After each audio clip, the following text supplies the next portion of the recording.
Hello and welcome back to the spookiest season of the year, ArktOber 2025. My name is Noah. I am one half of the blood-sucking Blanchard brothers.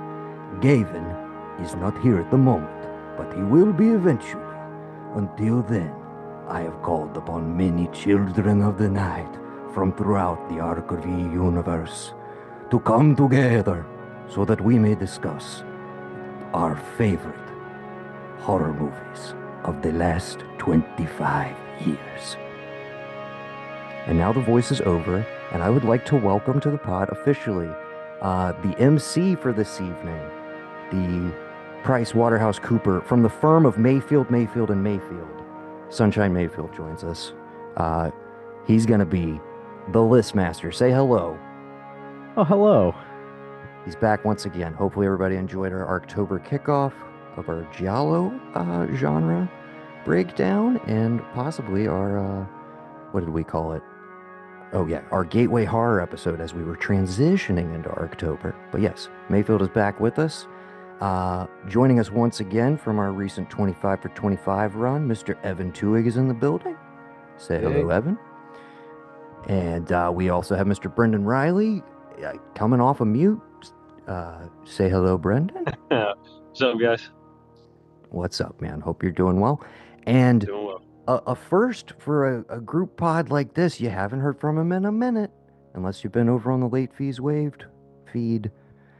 You know him, you love him. One half of the brothers Blanchard, Mr. Patrick J. Blanchard, joins us from Virginia. Say hello, Patrick. Hello, Patrick.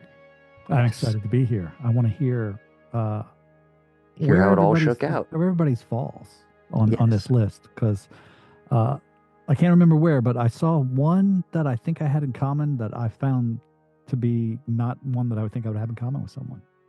Yes. So we should say Matthew, who is not here, did contribute his list, as did myself, Alex, and Brendan. Gavin will be on later. His was involved. And Evan is going to be basically our judging peanut gallery because he didn't get his list in, which is totally cool, but I'm sure he's going to have thoughts. So you're going to be our, hey, so how's the list shaping up? You're going to kind of keep us like that's what we're going to go for. So, but yes, we were working off of lists from myself, Alex, Patrick, Matthew, Gavin, and Brendan. So keep that in mind. Was that 5 or 6? That is 6 people. Is that 5 people? Six people, 3 different generations, various levels of horror fandom and affinity and knowledge. So I think it's going to be an interesting list, and I'm looking forward to it. That. So why don't we just dive right in? Again, I have no idea. I saw everybody's list as they were submitted, but again, Alex is the de facto Price Waterhouse Cooper. He crunched all the numbers. Thank you so much, Alex. He's here to lay down the list. I have no idea how it all shook out. What is number 25? We'll get there. Before we do that, Yes. I think it's very important, before people start throwing daggers at me, to lift up how this list was scored. So essentially, there were more points awarded for people's first number 1 pick versus their number 25th pick. In fact, it would be irrelevant if all 6 people had the same movie listed as number 25. It is still going to be beaten out by someone's number 1 or 2 pick. That's just the way the scoring goes. That's just part of it. Rank choice vote. It is ranked. It is heavier weighted for your number 1, number 2 pick. And in fact, everyone's number 1 and 2 pick is on this list somewhere. It just depends where, based off of if other people help supplement it by having it at 21 or 22. Or if you're some weirdo who, I don't know, put... Oh, there's never mind. I some don't wild want to criticize. Picks. There are some wild picks. There are some wild Yeah, picks. I wonder where that was pointed there, Noah. Just everyone pointing at Brendan. The one right guy now. who refuses to show his face right now. The one I'll guy say, who is notably off camera. It is not just Brendan. There are some wild picks that the horror community is going Alex, to go nuts over. I would like to apologize for the chaos of my ranking structure. Brendan, we'll have plenty to talk about when we get to your number 2 and number 1 movie. Oh, dude. So we'll start number 25. is this hypnotic, hallucinatory, atmospheric blend that some would consider nautical. It came out in 2019 from Robert Eggers. The Lighthouse is number 25 Oh, on hell yeah. Archimedes' top 25 horror movies of the last 25 years. Was this just me, guys? Am I the only one who snuck this Noah in? Noah's the only one that snuck that one in there. I'm sure of it. Don't think that's true. I think I had it lower on my list, My man. Yeah. but it snuck in there. Was it barely. on Gavin's? I'm curious. I I'm sure he could I tell only us if have he was so many here. windows open on my computer. It's Noah. all good. You don't have to give me all the analytics while you're also hosting the episode. But and this is a community list. This is just what happens when we all It come is, together. and this is what happens when I get my way without even knowing it. I think I had it in my top 15, top 10, somewhere in there. I love this movie. It's the closest thing we have to like a straight up Lovecraftian horror from this era that I mean, there's plenty of other examples, but I think this is the best. Again, a lot of flatulence, a lot of fluids, gorgeous black and white. Two just absolutely dynamite performances at the center of it. Not everybody's cup of tea, but certainly my kind of tea. See, the problem is with 25. Like, my top 10 are my top 10. Yeah, My top 80 after that are pretty much interchangeable. Right. for sure. So Lighthouse was one that I considered, and had been, if I'd have made the list 2 days earlier, it'd have made it. 4 days later, it'd have made it. I was not feeling it that day. I feel you. It is that kind of movie. You got to be in the mood. But like I said, for the very specific thing it offers, I mean, where else are you gonna go for that? Like, Dagon. I mean, yeah, but like I said, quality. Dagon is total quality. Yes, a VHS classic, a Sycamore video movie, as I would call it. Wish Gavin was on. He's a big fan of that one as well. But yeah, I'm very... Go ahead. Y'all's scoring of VHS was like all over the place, which is like a great thing, right? Because it just shows like different tastes and different personalities. But you had Alex. Alex was like, nah, this is a 4, and then I see Gavin's like at a solid 8 with that. Oh yes, you're referring to VHS Halloween, the most recent installment of the VHS franchise. Did you get to that yet, Patrick or I Evan? have not. I'm I think you're on the so far original. behind on VHSs. You're 4 behind. I don't think I've seen any since the second one. Oh, okay. Then you're like 6 or 7. Yeah. How You're many? good. I'm in the Fine. same. I'm in the same. I mean, I only saw the first 2. Y'all have done it. Y'all don't need to keep going. At this point, it's habitual. Alex really did not care for this latest installment. I thought, as per usual, it was a mixed bag, but there was enough to keep me entertained throughout, damn near 2 hours. It was all right. Not my biggest recommendation for this month, but it is out there, available on Shudder if you are an AMC Plus and/or straight up Shudder subscriber, which again we think you should be, or at least do the free trial for this month because it's, along with Tubi, the best app to have for the month of ArktOber. We are not sponsored by them, but there it is. Let's move along. There's another one I could float that I subscribe to by accident. Oh, absolutely. Arrow. Arrow. So is that Arrow Video that does the physical media releases, has their own app? Yep. Well, that just makes sense because they that's their bread and butter, is hard to find horror from the 60s, 70s, 80s, 90s, and early 2000s at this point too. That, like, stuff that you're like, why does this need a 4K re-release? Nobody is gonna buy this, but obviously somebody is gonna buy this. Okay, Alex, number 24. Number 24, a tense, minimalist home invasion thriller from 2016 by the wonderful Mike Flanagan. Brendan did it. He snuck Hush onto the list. Boy. Listen, you love it. You just don't realize you love it. Well, tell us why you love it. Oh, well, I guess Alex wasn't there for some of the other conversations, but I enjoyed the different angle. You've got somebody who is trying to break into somebody's house, then realizes said person is actually deaf. So all the terror that he's trying to impose upon this lady is falling on literally deaf ears. So they have to go a different angle with, causing terror and thrills. And then, at the end of it, justice is served. For spoilers, I need to throw that out there. But it was good. It was a really new angle, that for me at least. I I thought agree. the movie was a lot of fun. I thought it was really good. Um, but primarily that, just something I hadn't seen before. Definitely taking a very well-worn like plot and setup, but just throwing a nice little spin on it. I would argue there's a movie that I'm really worried is somewhere further up on this list because I'm just, yeah, that also involve. I'm so scared. That also involves sound, and yeah, I think this is the superior film in a lot of ways. I just want to throw that out there before we get to what might be number 23. But I'm a big fan of Hush. I think there's better Mike Flanagan movies and projects, but it is a super tight, like really solid thriller that I enjoy quite a bit. This is my annual chance to shout out Midnight Mass, which I I think rewatched is it this year with Sam for the first time. She'd never seen it, and she found it on her own. And I was like, oh my God, I could not wait to sit down and watch it Dude, again. Midnight Mass is great, but we couldn't put that It on here, was though, that, right? But that's a series. television, correct? Yeah. yeah, but it was just an absolute just pleasure to sit through that for a second too.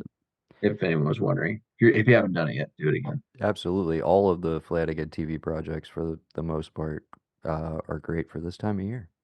All available on Netflix still. Alex, did you not enjoy Hush? I have seen it once. It's been years. It was closer to the original release. At the time, it just didn't shake Didn't down for hit. me in a way that I enjoyed. But I haven't revisited it, and I don't have a strong opinion on Hush. Sure. It just was nowhere near my top 25. I think it's super solid. I'm not mad it's on here, but It's I'm also different than the curious what's other. above it. Yes. I think it's different than the other typical horror thriller Halloween movie takes. I like that as a fresh take in this sea of horror. So yeah, I had to put it on there. Maybe I Here- put it a little too high. I might agree with that, but when I was trying to do the list, I was like, all right, which ones first came to mind? And that one came to mind pretty quickly. So Here's what I'll say. Comparatively, this is not the hottest take that is on this list. Okay. So, Now I'm really interested. All right, take us to 23, dude. 23 is a Noah pick through and through. Experimental nightmare, pure subconscious horror. David Lynch, 2006, Inland Empire. Oh hell yeah, dude! I'm loving this list. No, you put it at number 2. Well, I don't know what to tell you. No, I didn't have it at number 2. I had it at number 3. Well, number it's 3. on there, and that's why. Hell yeah! Because no one else put this movie anywhere near a their fantastic top 25. a fantastic film from my favorite no longer living director, unfortunately. Laura Dern's best performance of her entire career. She gets to literally do everything over the course of 3 hours. She's playing an actress trapped inside of a role, inside of a dream, inside of I don't know what. It's a movie you get lost in. It demands your attention while also like actively trying to repulse you for like a majority of its runtime. It looks like shit intentionally. It's shot on digital video. Very early 2000 shitty video. But it is one of the most unnerving experiences you can have. It's also like every Lynch movie. Incredibly funny. It is kind of the final frontier for like if you fucks with him, you can stand this one. If you don't, this is like the toughest sell of all time. Uh, I love it. I think it's brilliant. I will do one last little tie-in, which is Perfect Blue, the classic Satoshi Kon anime film from 1997, is currently 7. out in a 4K restoration that you can see in theaters. I think it's still running, but there's a lot of Perfect Blue in Inland Empire, which I think is very interesting. So if you have seen that recently, or if you're looking for a good double feature, I can't say it's going to be a fun time, but it's going to be an intense and an experience you will never forget. Both of those films. Really happy it's here. We can move right along, unless anybody has any thoughts on Inland Empire. Really hope there's going to be some tubby time on this list, if y'all know what I'm saying. I don't know. I'll be honest with you. I don't know. Is there going to be any tubby time? I can't. I don't have everybody's list in front of me, and this is No. kind of exciting. I'm trying to remember. Number Anybody have 22. any there? Yes. Some would say it reinvents the zombie film with some really high emotional stakes. 2016's Train to Busan. Okay. Okay. Uh, is this a Gavin I'm assuming pick? that's a Korean movie. It is a Korean film. Yeah. I have not seen it. I haven't seen it either. Korean Either zombie movie. Not really a drastically different take. We're essentially dealing with like 28 Days Later style zombies. Like they're fast. Mm-hmm. They're pretty rage filled. The hook is, hey, what if they were on a train to Busan? Um, and there's a very emotional like father daughter story at the core of it. And I don't want to spoil any of it, but that's the thing that this movie has going for it. I'll speak up for it because again, I assume this is a Gavin pick, right? Is that right? That is my guess, off of memory. I think Gavin had this fairly high. Was not on my list, but a movie I did enjoy quite a bit. I've only seen it once, but whenever he joins us later, maybe he can chime in and tell us what he particularly loved about it. But It's on a lot of lists. yeah, no, I do fully co-sign. As far as I think if people are looking for something beyond 28 Days Later in terms of like, okay, well, what was the next like thing that was like, really rattled it post Walking Dead, etc.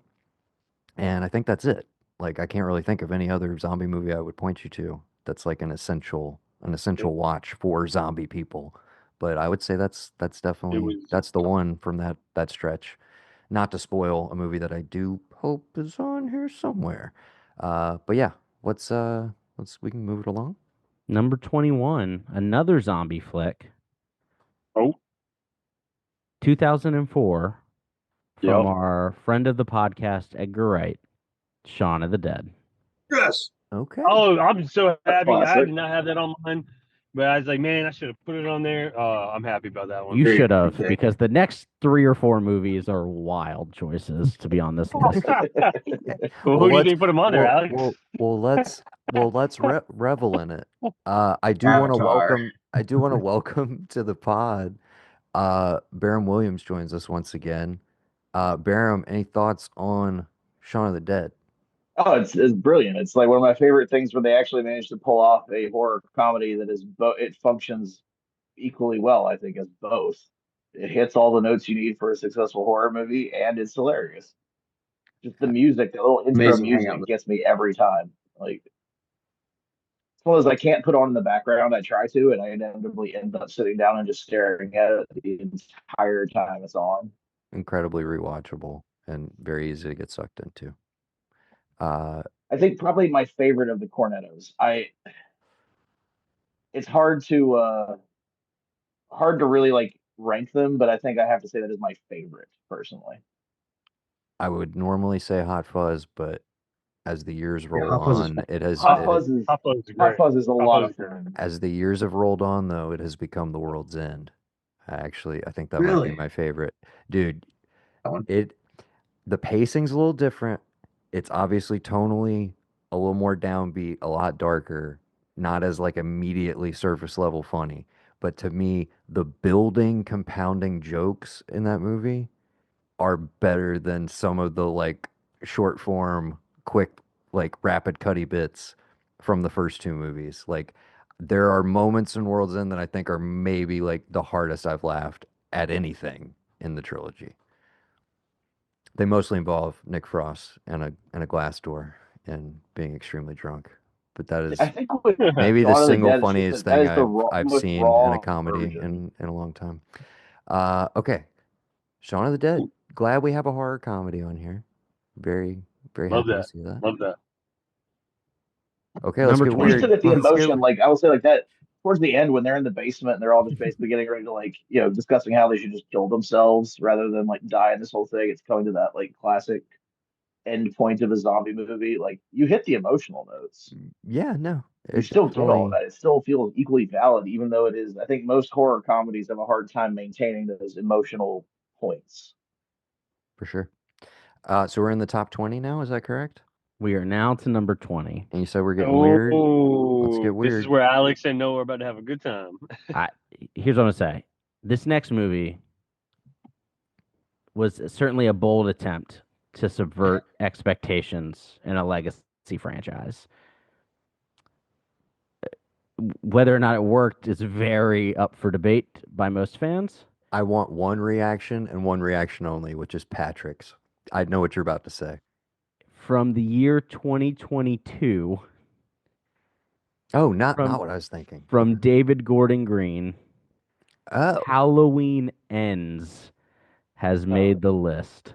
who Hell yeah. I mean, Well, there you go. cool, That's who did it. but who done it? Was this Patrick and Matthew? I think it was a cosign that got it up high enough. I don't know if I looked closely enough at these lists. I'm totally in support of this. This is like a weird. It maybe this was is- just Patrick, this or is maybe it the was just equiv- Matthew. Sorry. This is the equivalent of Oh, having it is just Matthew because I have none of the David Gordon Green trilogy on there.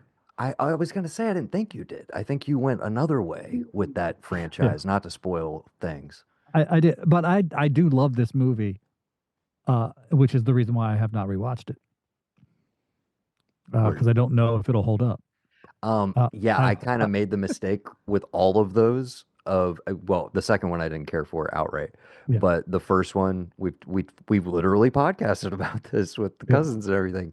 Every rewatch, just like it started dipping, and I was just like, I gotta stop rewatching this movie. And so Ends, I rewatched one time after theaters, and I was almost immediately like, all right, we got to back away from this one, like really quickly. Like the 4K is still wrapped in the cellophane. Okay, that tells the story right there. I bought it on 4K. I have not unwrapped it.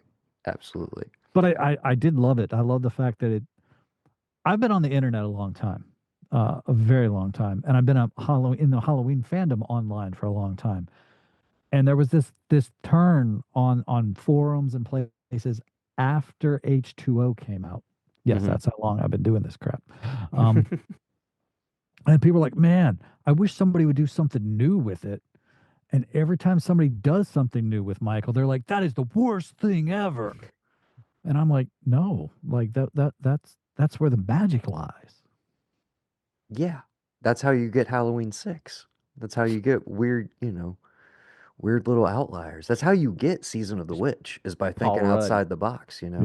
which I almost kind of wish they would have fully leaned into. That would have been the real true trick. Yeah, as just- opposed to leaning into Christine. Yeah. But yeah, I got a soft spot for that movie. And I think it got a bad rap. And yeah, still kind of scared to rewatch it. But yeah, not mad it's on here. Way to go, Matthew. Shouts to Matthew. Okay. Let's keep it going. Let's get weird. Number 19. Another wild choice, in my opinion. The year is 2000.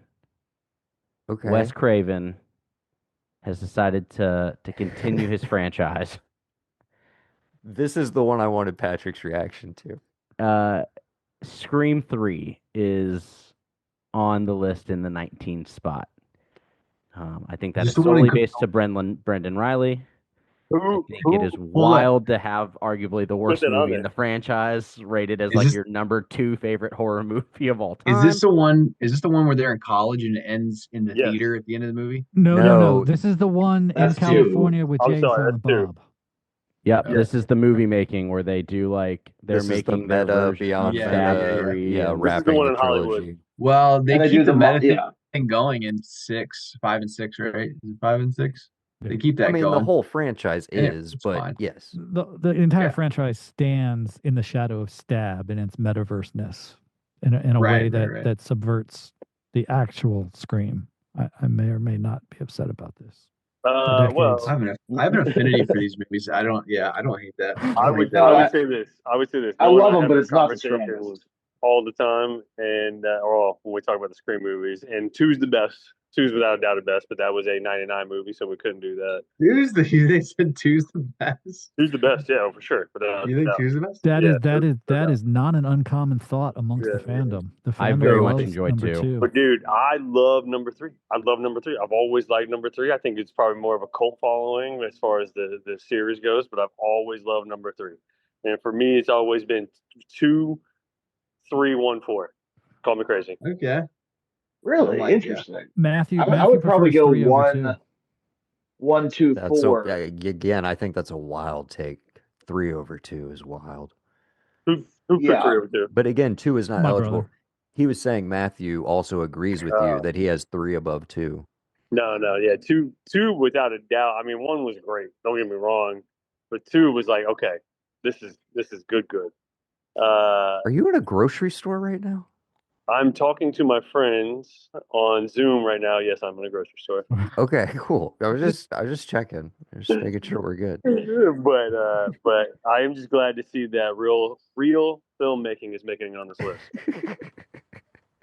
As opposed to the other movies that have been mentioned thus far, which are just total garbage. Absolutely. Well, Brendan, if you like 19, do I have a treat for you for number 18? I can't wait. Speaking of brilliant sound-based tension, as mentioned earlier in this list, Please. and speaking of Noah Blanchard's personal favorite actor and director, from 2018, we have Yeah. John Krasinski's Oh, I love this so A much. Quiet Place. Wait, this is number God. 19 or number 18? This is 18. What? Right Dude, off, fuck, number 19 guys. was Yeah, Scream 3. It had to No. sneak it. Like somebody else must have had it on their list. There if it are at snuck least this 2 high. people that had it on their list. Who put it on their list? I don't remember, but at least 2. Having not seen it, I'm still I am baffled by the Terrible. fact Go that see it, I dude. can It's tell pretty you that good. I have I no interest. It seems completely It's uninteresting. pretty good. It's no, it's not good, bad. dude. It's not pretty uninteresting. good. Just because Pretty Noah good. doesn't like John Krasinski But the- doesn't mean the movie's bad. The Noah fact that that's hates- over listen, any Scream Can I movie. tell you guys? Like it's so funny every time I hear that Brendan loves this movie because the first time we walked out of it, he was so just like not impressed. The first Dude. time we walked out, listen, the sacrifice scene. Brendan was like, "Dude, I saw that shit coming from a mile away." He just was not impressed by that. I'm gonna tell you one person who had it on their list. The other person I believe is Matthew. I will say at this point in the rankings, every movie from here on out at least had 2 votes. Heard. That makes me feel a little bit at better, but some that's also point. scary because it's like, It is wild you that buddy some of up these with? movies had Yeah. 2 votes. I feel like I should have made Brendan, this how list. high I should was have it made for the you? time just to stop this. Dude, I think I had it. At Had like to be in 18. his top 10. No, I think it was at like 18. I can Oh, look. okay. Matt So did someone have else probably had it higher than Brendan. There are, people Matt had it at high. 15. Oh yeah, Nice. you got it in the group chat. Listen, I love that movie. I just every time Brendan is like fighting for it, I just laugh because I thought he didn't like it. It's just Well, always- he's got some support from I love it. So I don't, from the rest of the crew. Again, You're a hater, Mayfield? You don't I'm like it? just No, I enjoyed it. It's like a solid 8 for me. I Yeah, think the I'd rest of agree the with that. franchise Yeah, slowly starts to to be teeter. clear, It's Yeah, it's a fine. solid eight. to be clear, I agree. But I'm also okay. just like, it's not, I don't know. It's Yeah, not yeah. that like next Right, tier right. for me where I'm like, oh my God, I want to rewatch that all the time. I love it. It was like I watched it the one time in theaters. I enjoyed it for the experience of it, but I was just like, that was it. I don't even think I saw the second one in the theater. I think I just hard Second one I skipped it. like maybe more. I don't know. I should probably check it out because I kind of tapped out on the whole franchise. But Well, John it's Krasinski's not fine. in the second one. At least not a lot, Well, Yeah, that's because he does, bite the bullet. But he is directing it, unfortunately, So I got to deal with that. Got to deal with him lensing this thing. Patrick, where do you stand on the Okay. second one? See, there's these things called A Quiet Place that I hear are movies that have happened. See, he's got the right approach. Just do not engage. Here's the one thing, guys. the creature design. Nah. No? It's been I feel like they're that's not so easy they're not to like fall flat on when you they're have not a like big legitimately reveal. scary. They to me at a certain point start showing way too much of them. And to me What it looks like. they're just not a particularly interesting design. I feel like they look like 100 other things Any I've seen. Super 8 fans in here? It reminds me of the monster in Super 8. That's what Mhm. I'm saying. It looks like so many other things I've already seen that I think it just like I don't know. They didn't do it for me. That I do aspect feel of like it. You creature got to give design can credit. take something down really hard. Like even it, I fucking love it, but like like the creature design. It's just it's a big spider. It's a like creature design is a hard thing to pull off when it's a big Holy reveal like shit. that. 7-man pod. I don't think this has ever happened. Whoa, baby. Oh, okay. Everyone's got to listen and give space for for people talking. Okay, honestly, yeah, guys, let's try and be mindful, and I'll also try and like point to like, hey, Yeah, you Noah. talk now. I don't know. Also, It's What's can up? Gavin and I hard give because a quick Gabby? properties are recap? different. Excuse me. What? The other blood-sucking Blanchard brother has entered the chat. Hello. Gav, you gonna talk? Hey, how's everybody doing? Oh, come on, Can man. you hear me? Have a little Yes. fun with me. Yes. Okay. Like he's not Embarrass me in front of all not my playing your friends. reindeer games, no. Yeah, no. Yeah, All right. all six of your friends, Noah. Okay. Farum asked for an update. I will give guys. an update as to where we are so that everyone's in the loop as we continue going on. Yes, Gav, listen And we up. got some moves to make, so we'll have to make them. 25 was The Lighthouse. 24 was Mike Flanagan's Hush. 23 was Noah's Inland Empire. 22 was I Train to directed that. Busan. I did direct that film, in fact. Sorry. Yep. 21, Shaun of the Dead. 20, Halloween Ends from 2022. 19, Scream 3. And 18, A Quiet Place, which brings us to number 17. Who's in A Quiet Place again? I forget. Dude, The yo. woman's name? What's her name? Emily Blunt. Emily Blunt. She's in one of those Tom Cruise pictures, isn't she? I Yeah. think she's Mary Poppins. That's right. She is Mary Poppins. That's right. Who's she married to? Oh my god. I don't know. Some guy that Handsome didn't gentleman, get if I remember. 17. Number 17. A postmodern love letter and deconstruction of horror tropes from 2012 and Drew Goddard, The Cabin in the Woods. I was going to say, Hell do, yeah, do this we is get a to guess great when I pick. give these clues? Absolutely. What a great pick. Oh yeah, that could be fun, but then we might be spoiling movies that are further up the list. I don't know. Well, no, Alex gives that neat description, and somebody just, if you know it, Yeah, blurt it no, out. if you know it, you know it. Absolutely. Yeah.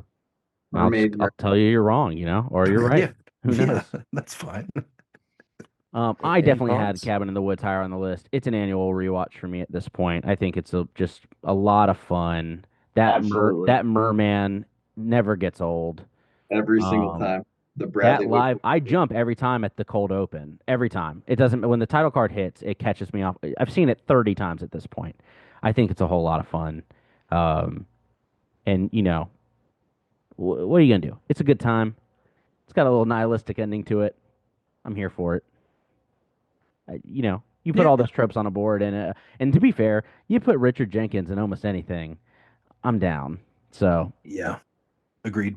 Who knew the magic I sauce hope there's was another him movie and- that he's. Oh, sorry, never Oh mind. yeah, Movie no, that- it's possible. It's possible. Yeah.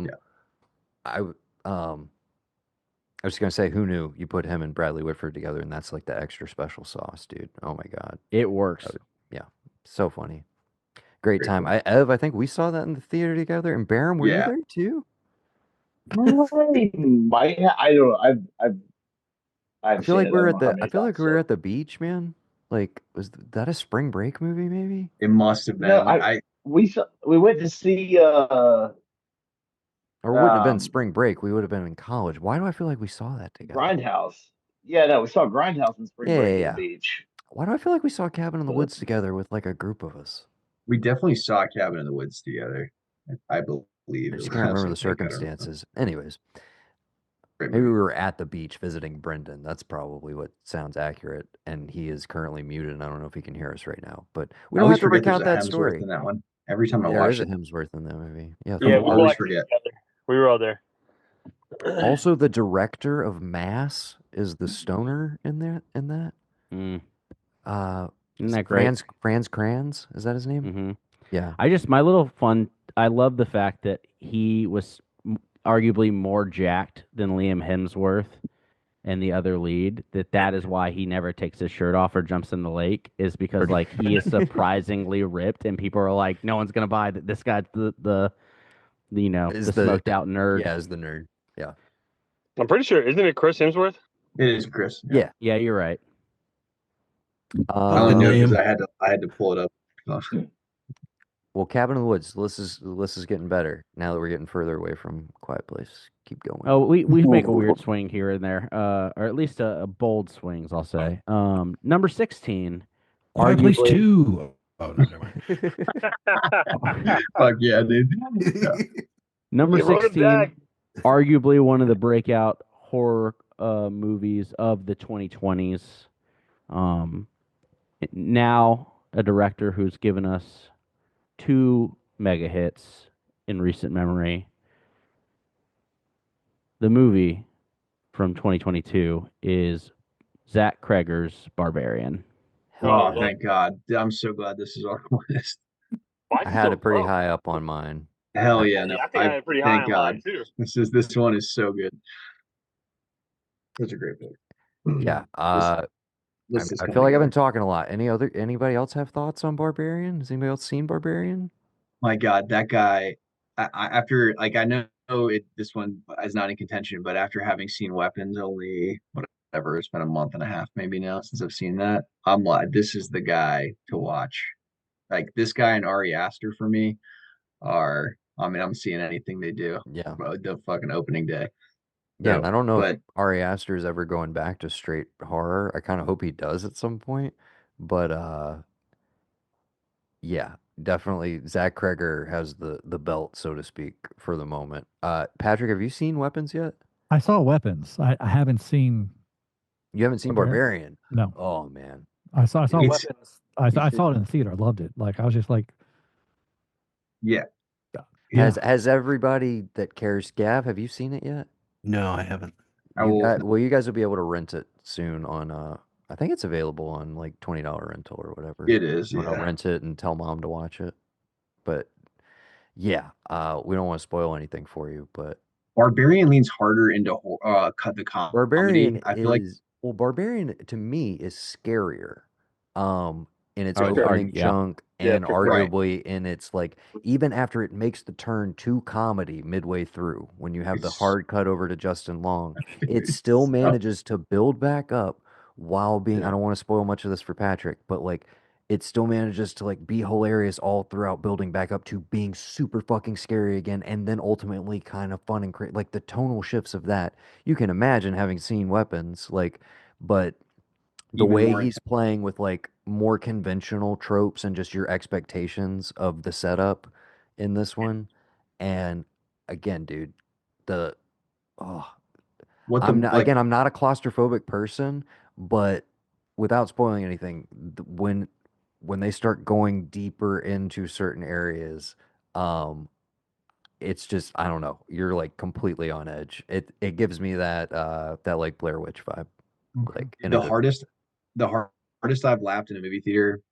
Well, recently it was Eddington, but before that it was Barbarian is the hardest I've laughed in a theater in like a really, really long. It's the Justin Long stuff at the very, very end. But Oh anyway, yeah, yeah, I think you'll love it. You'll love it. Okay. yes. There is something so dystopianly hilarious about a man trying to figure out if he can add the tortured dungeon basement that he has stumbled upon to the It's square awesome. footage of his house when he's trying to sell it. Like Yeah, when he's that, trying to list it on Zillow. Yeah, it's like so.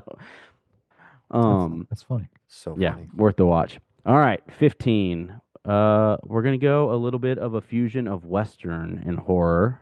Oh, yeah. Oh, please. It's primal.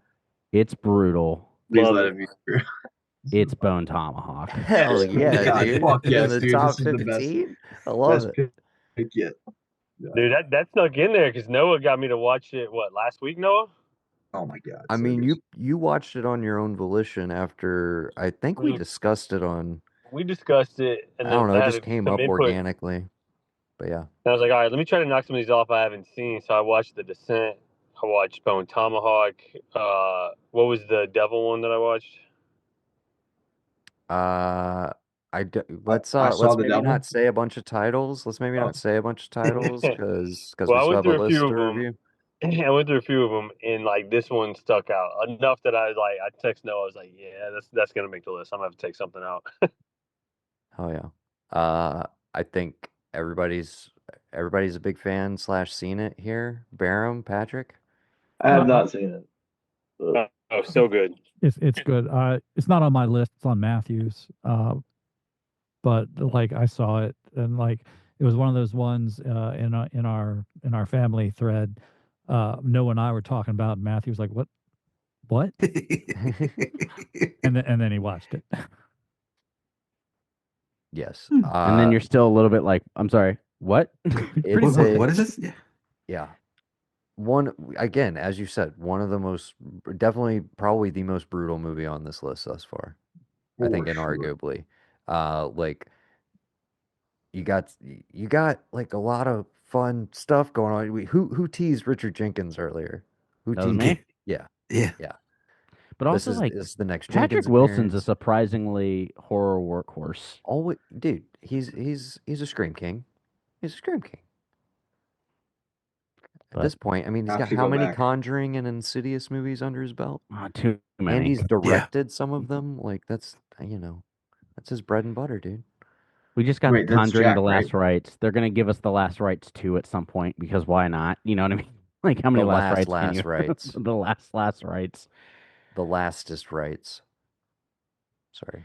Can we get The Conjuring? They were full of shit. They were. We don't Yeah, like the that's Warrens. that would honestly be That's what I want. the best thing is like turn them into the villains for the very final movie and like it was all a grift. Yeah. We're completely full of shit. And then like No, literally I the just movie makes like $1 billion, but everybody's like furious at it at the same time.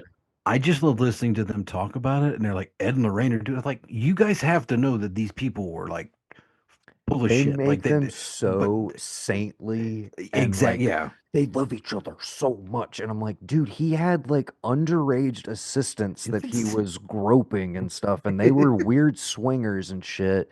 And there was so much weird shit going on there that they like will never touch in those movies. Like Yeah. which would honestly be so much more interesting. But yes, the weird like canonization. I version mean of The Conjuring. I would love the to see that. literal canonization of them in those movies is really fucking weird, man. It's really strange. Yeah. Like, I yeah, will if say you do like a there are no 5-minute Conjuring Google, movies on this list. thank No. God, man. If you do like a 5-minute Google on those people, like you will, yes, that will change your outlook on that whole franchise real quick. Trust me. All right. Now, Ronald DeFeo and all that, or whatever his name was, like, he was legit. He went to his grave being like, yeah, I just couldn't kill my grandma. I got everybody in the house but my grandma. And so, like, that dude's legit crazy. But these people come in and be like, oh, we got the spirits.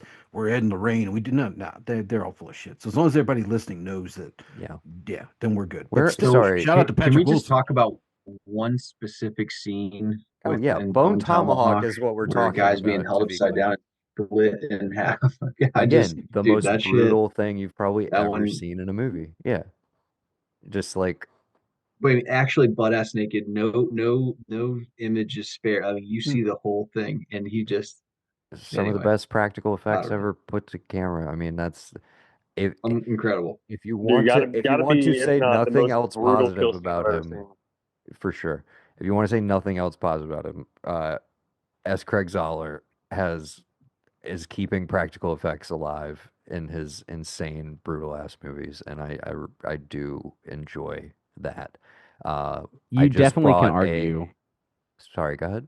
So you definitely can argue that it is such a slow burn. The thing pivots to such extreme violence that the average horror viewer may be like, "What the hell did I just watch? Well, Why am I It's not, yes. Well, so that's the effect on like a horror going into it as a horror movie. What I like to imagine is the dad in his 40s who's just like, "Oh, there's a new Western with Kurt Russell.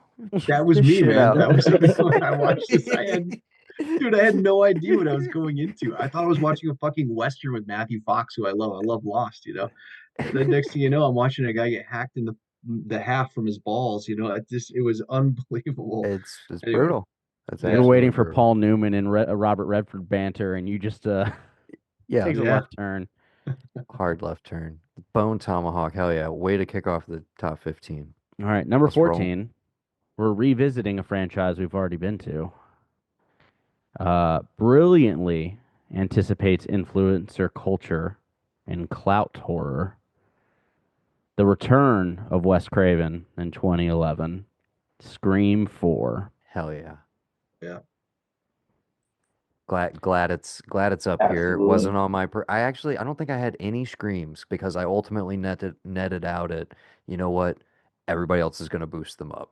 So I'm happy with any of them that are here, but I'm curious and I will ask you, you don't have to spoil, how many other Scream movies are on this list? It's a great question. How many came out in the 2000s? Literally 3 through 7. 3, 4, 5, 6. You have 5 Great. of them? Yeah. There's a good 4. chance 4? that there may be Four more. of them came out Who in the knows? 2000s. You're telling me there might be 2 more on here? I don't know, man. I think I can only Telling me there scroll might so be far 2 at a more? time. Okay. Okay. Any I thoughts saw on this Scream one 4? 11 Yeah, times in the theater. that's 11 excessive, times? Patrick. You That saw is 4 excessive. 11 times? I did. Hell yeah. What's the gap from 3 to 4 though? How It's many like years? it's 10 Years. years. Yeah, It's so of 11 course you would. years. Yeah, of course you would go see it like 11 I feel times, you. dude. We Like were. it's Scream, man. Like I do remember it was like we did get to have that. We've had it twice now, basically, which is like, oh, it took a long time. It came back, and it's good. Like it's Yeah. still good. We've had that twice now with it, which I is will pretty say that incredible. seems to be the sticking point for Scream 4, that like regardless of whether or not you think it's aged well in the additional 15 years, that it was a good legacy sequel that felt like that was unattainable at the time. And Yeah, so to get I that feel like movie to come back and to be like, this is a solid 8 or this is even like, I think that was just unheard of in a absolutely. I franchise. feel like we didn't even give it enough credit for that at the time, for sure. And then what's the gap from 4 to 5? Uh, 4 to probably 5 another is nine, Is another another 9 years. or 10 years. Yeah, 9 or 10 years. So you would argue that like it takes the guy who like started Scream to show you how to do a legacy sequel, and then in that 10 years people figure out, well, here's the guys that were fans of this that were like, PAs and little nobodies when these movies came out. The Now Radio they're Silence crew. now they're Crew. ready. Yeah, now they're ready to like make it, and it's being made by people who love it and not people who are trying to like cash grab for it. So, because I mean, I like the last 2 that came like back to back. I like 4. 4 was on my list, and I don't. Again, I didn't put anything on my list because I knew you guys would probably have them all up there. But those last 2 are definitely seem to be made by people who like, yeah, they could be on this podcast with us and share everything that we're talking about and like the love for that whole franchise. Yeah. Because you've got 10 years from the third one, and then you've got 10 years to number 5. Well, let's see Yeah. if any of those Anything else? come up Yeah. on here, but Yeah. also if and when one does, I would love to check in and do Scream Corner with Patrick in regards to what's going on with 7, because I'm sure you're in the I'm sure you know. complete. I am completely. You're staying out of the loop on I'm this staying one? out of it because I want Okay. to be surprised. Well, that's good. Then we'll just skip right past that then. Maybe there'll be another franchise entry to discuss. Who knows? Continue. Number Scream 4, good 13. movie. Number 13 recently was dubbed for the second year in a row as scientifically the scariest horror movie in existence. Ooh. Which is really just they put a bunch of monitors on people and gauge average heart rate over the course of a movie time. 2012's Sinister from Scott Derrickson. Yay. Which, Very to be good. fair, when I first saw it, was absolutely one of those things where I was like, like I was sick. Not actually like I didn't do the whole like, oh, someone vomited in the theater, but like it was deeply uncomfortable to watch like a lawnmower run over a family. Among So other things. yeah. Among other things. Yeah. This was at least, I think it was in my top 10 or at least top 15. I love this movie. I rewatch it constantly. I think it's Derrickson's best movie. Didn't I'm a, Cargyle s- write I'm it? say again. Sorry? Didn't Robert Cargyle write it? I'm not sure. I'm honestly not sure. I thought it was Derrickson, like an original screenplay, but I could be wrong. I'm not sure. I was just gonna say I'm a slut for Ethan Hawke. And We know. We know. this is this is high up there. I love him in the horror genre. He's done a lot for the horror genre. Never forget, Blumhouse guys. Never forget. You know, if he doesn't do The Purge, Blumhouse doesn't become Blumhouse. And I don't know if that's a good or a bad thing, honestly. I don't know why I'm like, hey, give him props for that. But yeah, he invested earlier. He's always kind of he's found a home in horror. He did for a bit. He was kind of doing the Patrick Wilson thing. He never got like trapped in it, so to speak. But even this year, I mean, we're like literally a week away Black Phone from 2. Black Phone 2. And I think like he likes the genre. I mean, he likes a lot of different genres, but he likes playing around in there.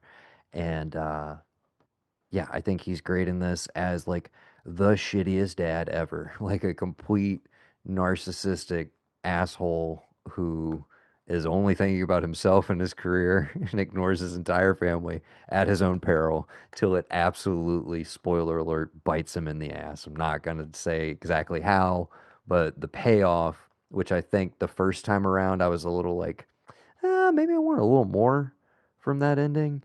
Every time I rewatch it now, I'm like, nah, I really like where that movie ends.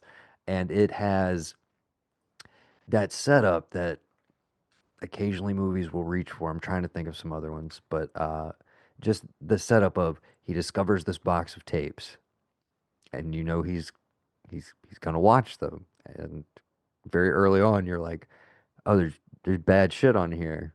That was really upsetting.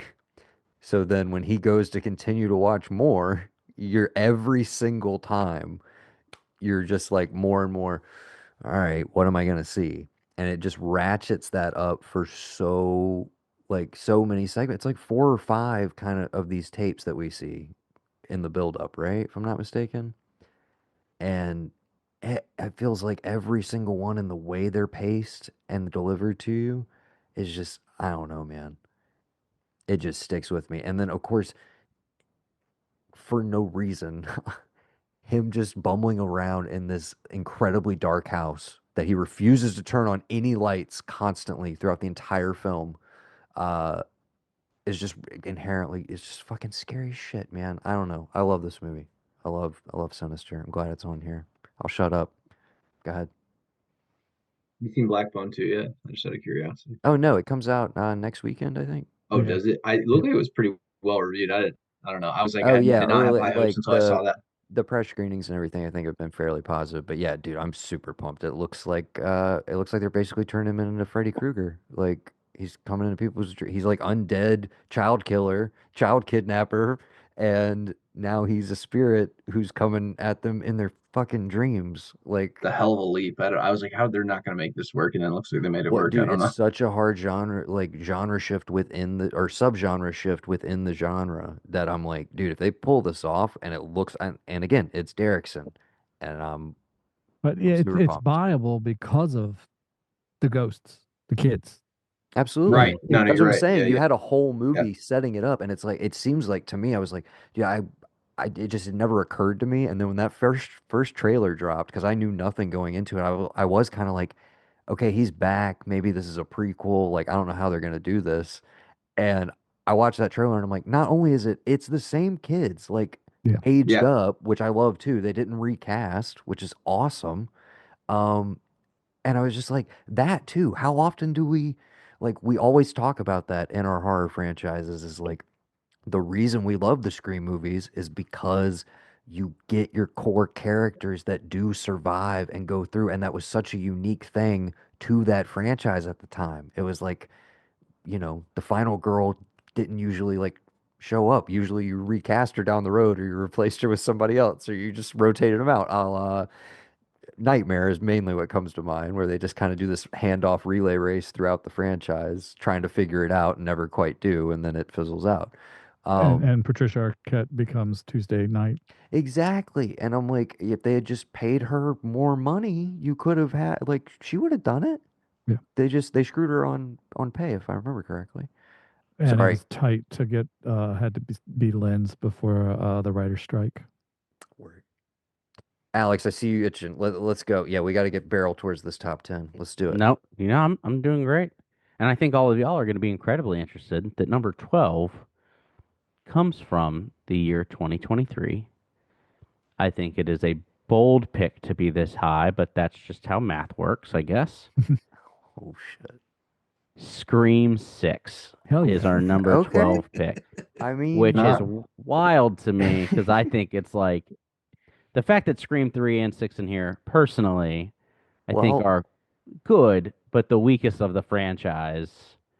But thanks for the I'm perfect clearly out segue, of- because what was I just talking about?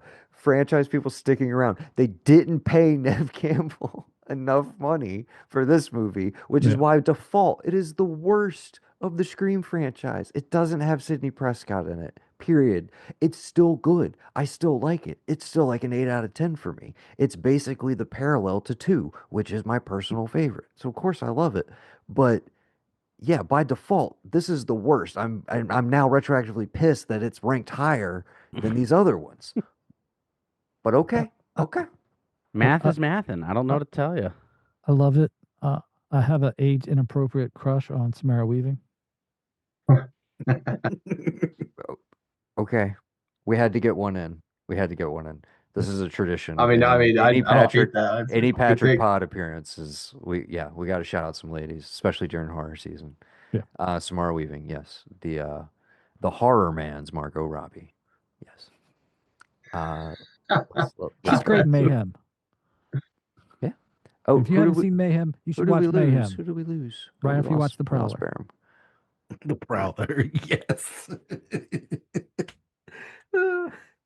I do think dude. this one is also more divisive in the fandom in terms of not everyone appreciates the twist or the turns. The argument of that they feel less natural than they do in other installments. They do, but they feel cinematically false, so I'm fine with it. There you go. Fair enough. I had a blast with it in the theater. I think I saw it twice. How Once. did 6 make it up this high? That's what we were just saying. Yeah, man. I agree. I I mean, don't. I'm not saying I didn't like the movie. The movie. I was like fun. 6. I do, but Noah and I saw it together in theaters. I'm pretty sure one of the times we saw it, but I think it's because the fandom, like to Alex's point, like everybody kind of has their different favorite from this stretch, and some people I believe had multiple Scream movies on their list at different positions, which is also probably why. I think I know for a fact why it's this high because I have a brother. I was gonna say it's got to be Matthew because It's got to I be didn't Matthew vote for fucking with the numbers. Like he has. This is he has great. it. I can't wait for it, him to listen to this and give He us has it feedback. super high. I have are it we going to be mid-tier. able to say that Scream is then the best horror franchise of all time? I mean, based off these numbers, we have to. We've always said, at a very baseline, the most consistent across the number of films. That's It is a fact. inarguably the most consistent in quality. Yeah. They have never had a huge quality dip to this point. I would argue they have maintained a pretty consistent level.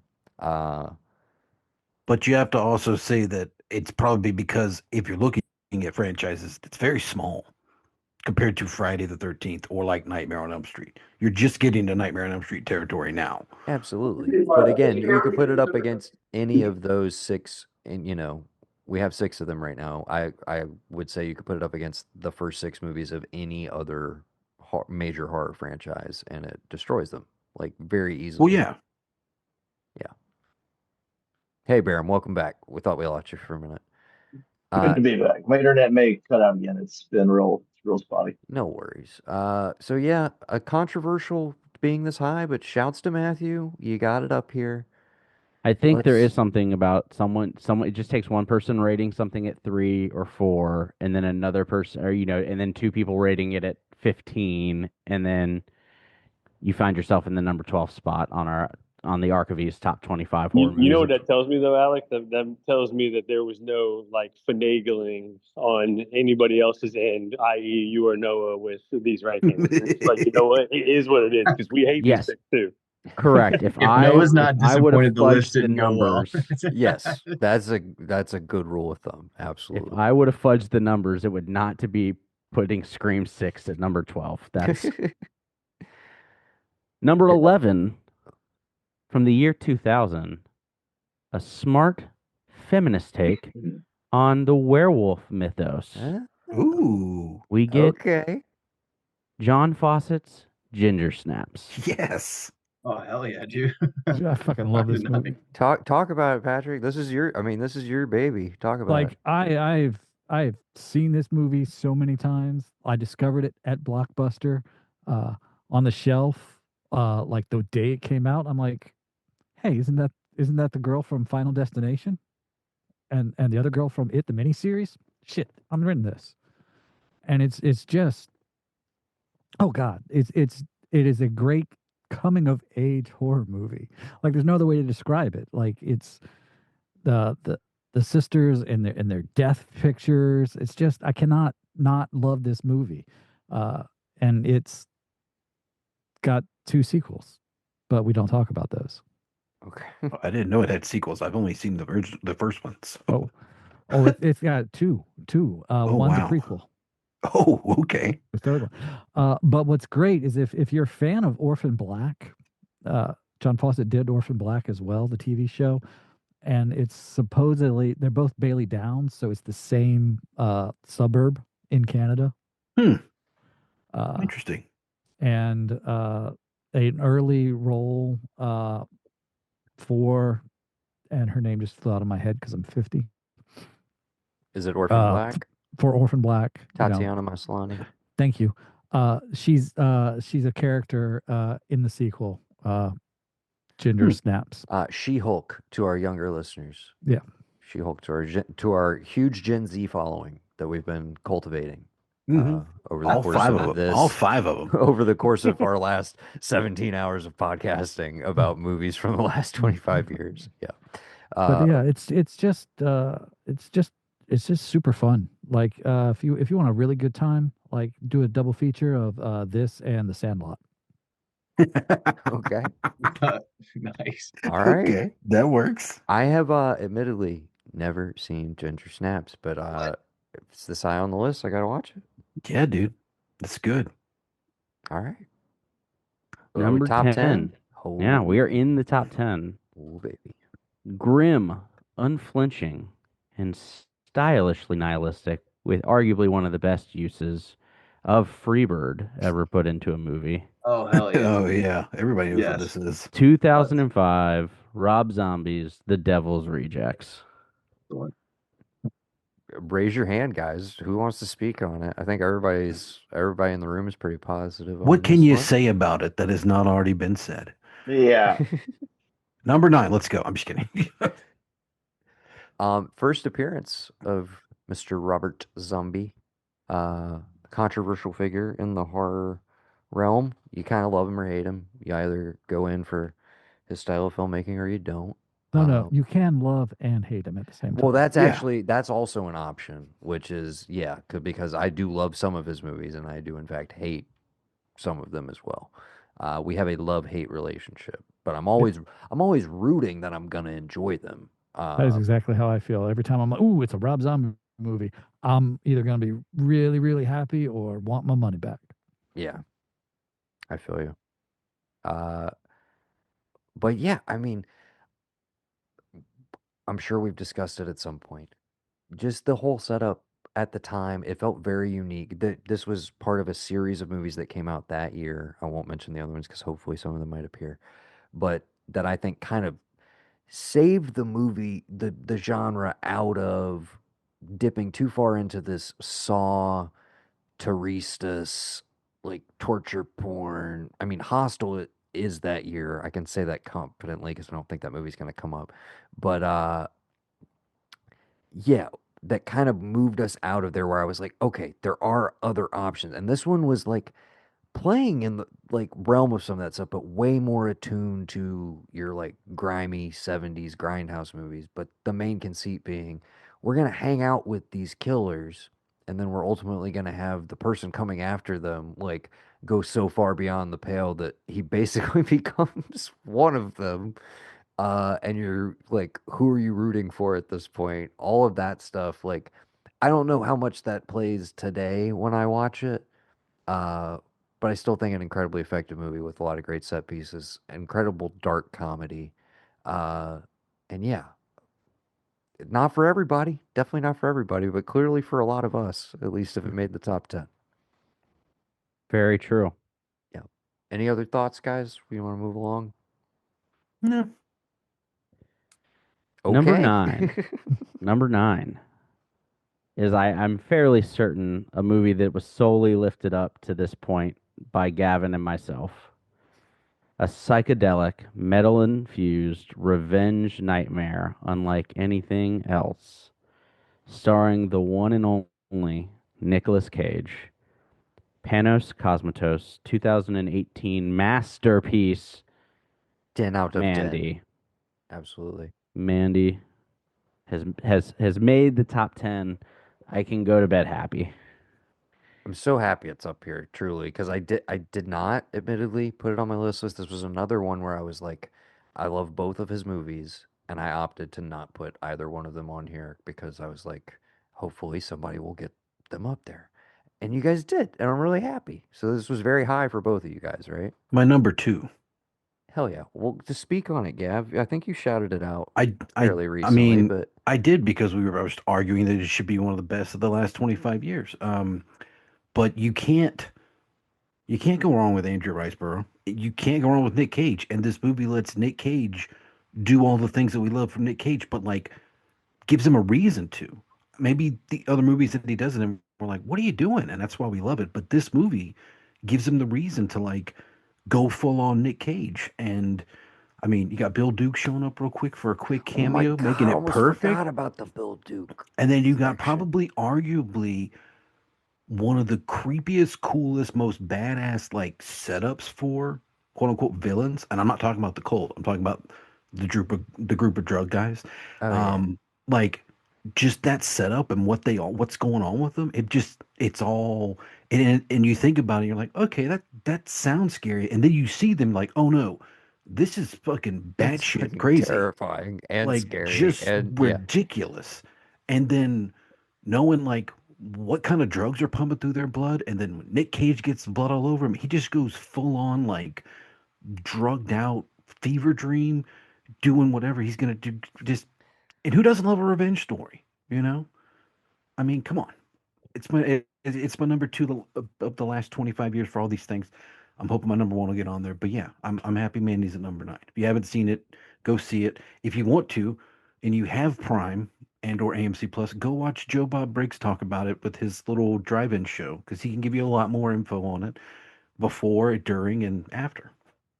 It's and great. then when you fall in love with it, go watch his first movie, Beyond the Black Rainbow, which is Yes. also awesome and won't be on this list, but we should shout it out. It's really good too. Yes. I love it. I love it a lot. My friend Kyle loves that one.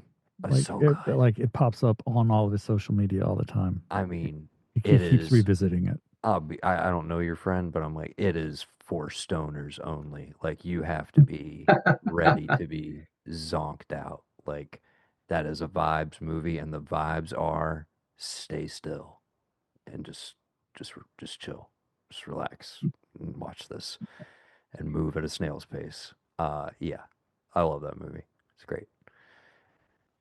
To not have this podcast move at a snail's pace. Absolutely, move it along. We're gonna we're try gonna and go to wrap number this before 8. 11 o'clock. Yeah, let's do it. Number 8 may be the hottest take of our collective ranking. It's Rob Zombie again. Dude, hell yeah. I in know a what it visceral, is. nightmarish, complex sequel that is easiestly the boldest reinterpretation of this legacy character. Most people hate it. Those people aren't in this room.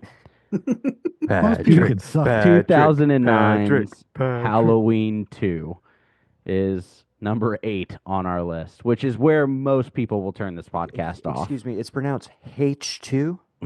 H2. Okay. It's RZH2. Come on, man. This is where collectively people who are on the fence of listening to the last 7 picks are like, I'm out. They're like, we're out. These are in the top 10. What's wrong with these guys? Oh, it's just speak so on violent. speak on it, Patrick. I mean, yeah, it is. Okay, to this point, we said Bone Tomahawk was the most brutal, but like that's like isolated to a chunk of the movie. Yeah, this one's the whole movie. Like I love the fact that it doesn't fetishize violence in the horror genre like you're used to in a slasher movie. Mm-hmm. Like it is just, damn, Rob. Okay. It's just upsetting. It's just way too much all the It's time.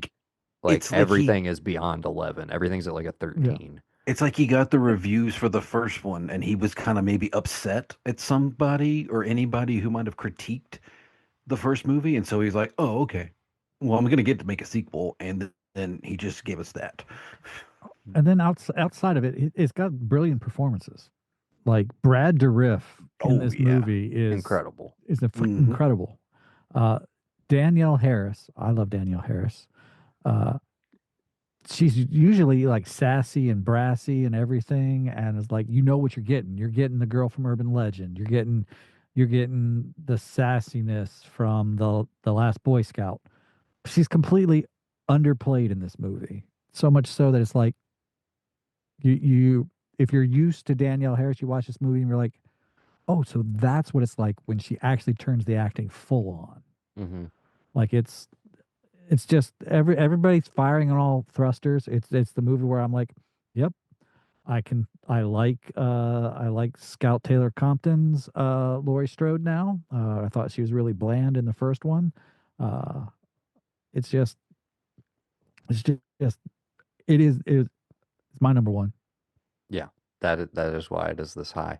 It is not on my list, but this is one of those I like fully support 110%.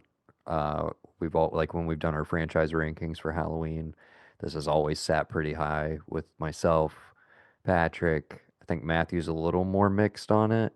Gav, I don't know how you feel about this one. I mean, like I said, it's not like my favorite, but it's within like probably the top 5 of all the every Halloween movie ever made. Yeah.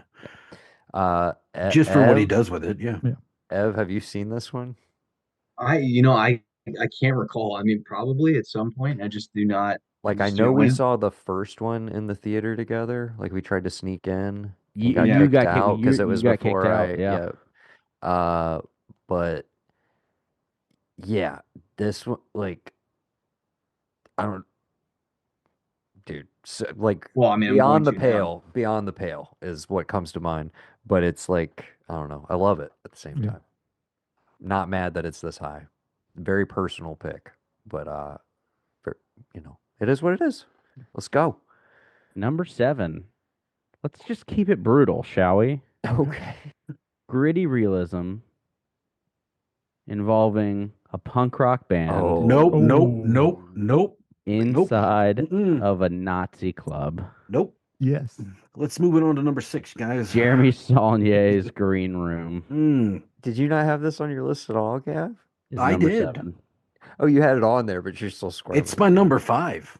It's mine. No, yeah, it's in my top. I still haven't seen it yet. 8, I think. So yeah, dude, you got to do it. Well, I want to do it. I'm just saying, like, whatever spoilers you got.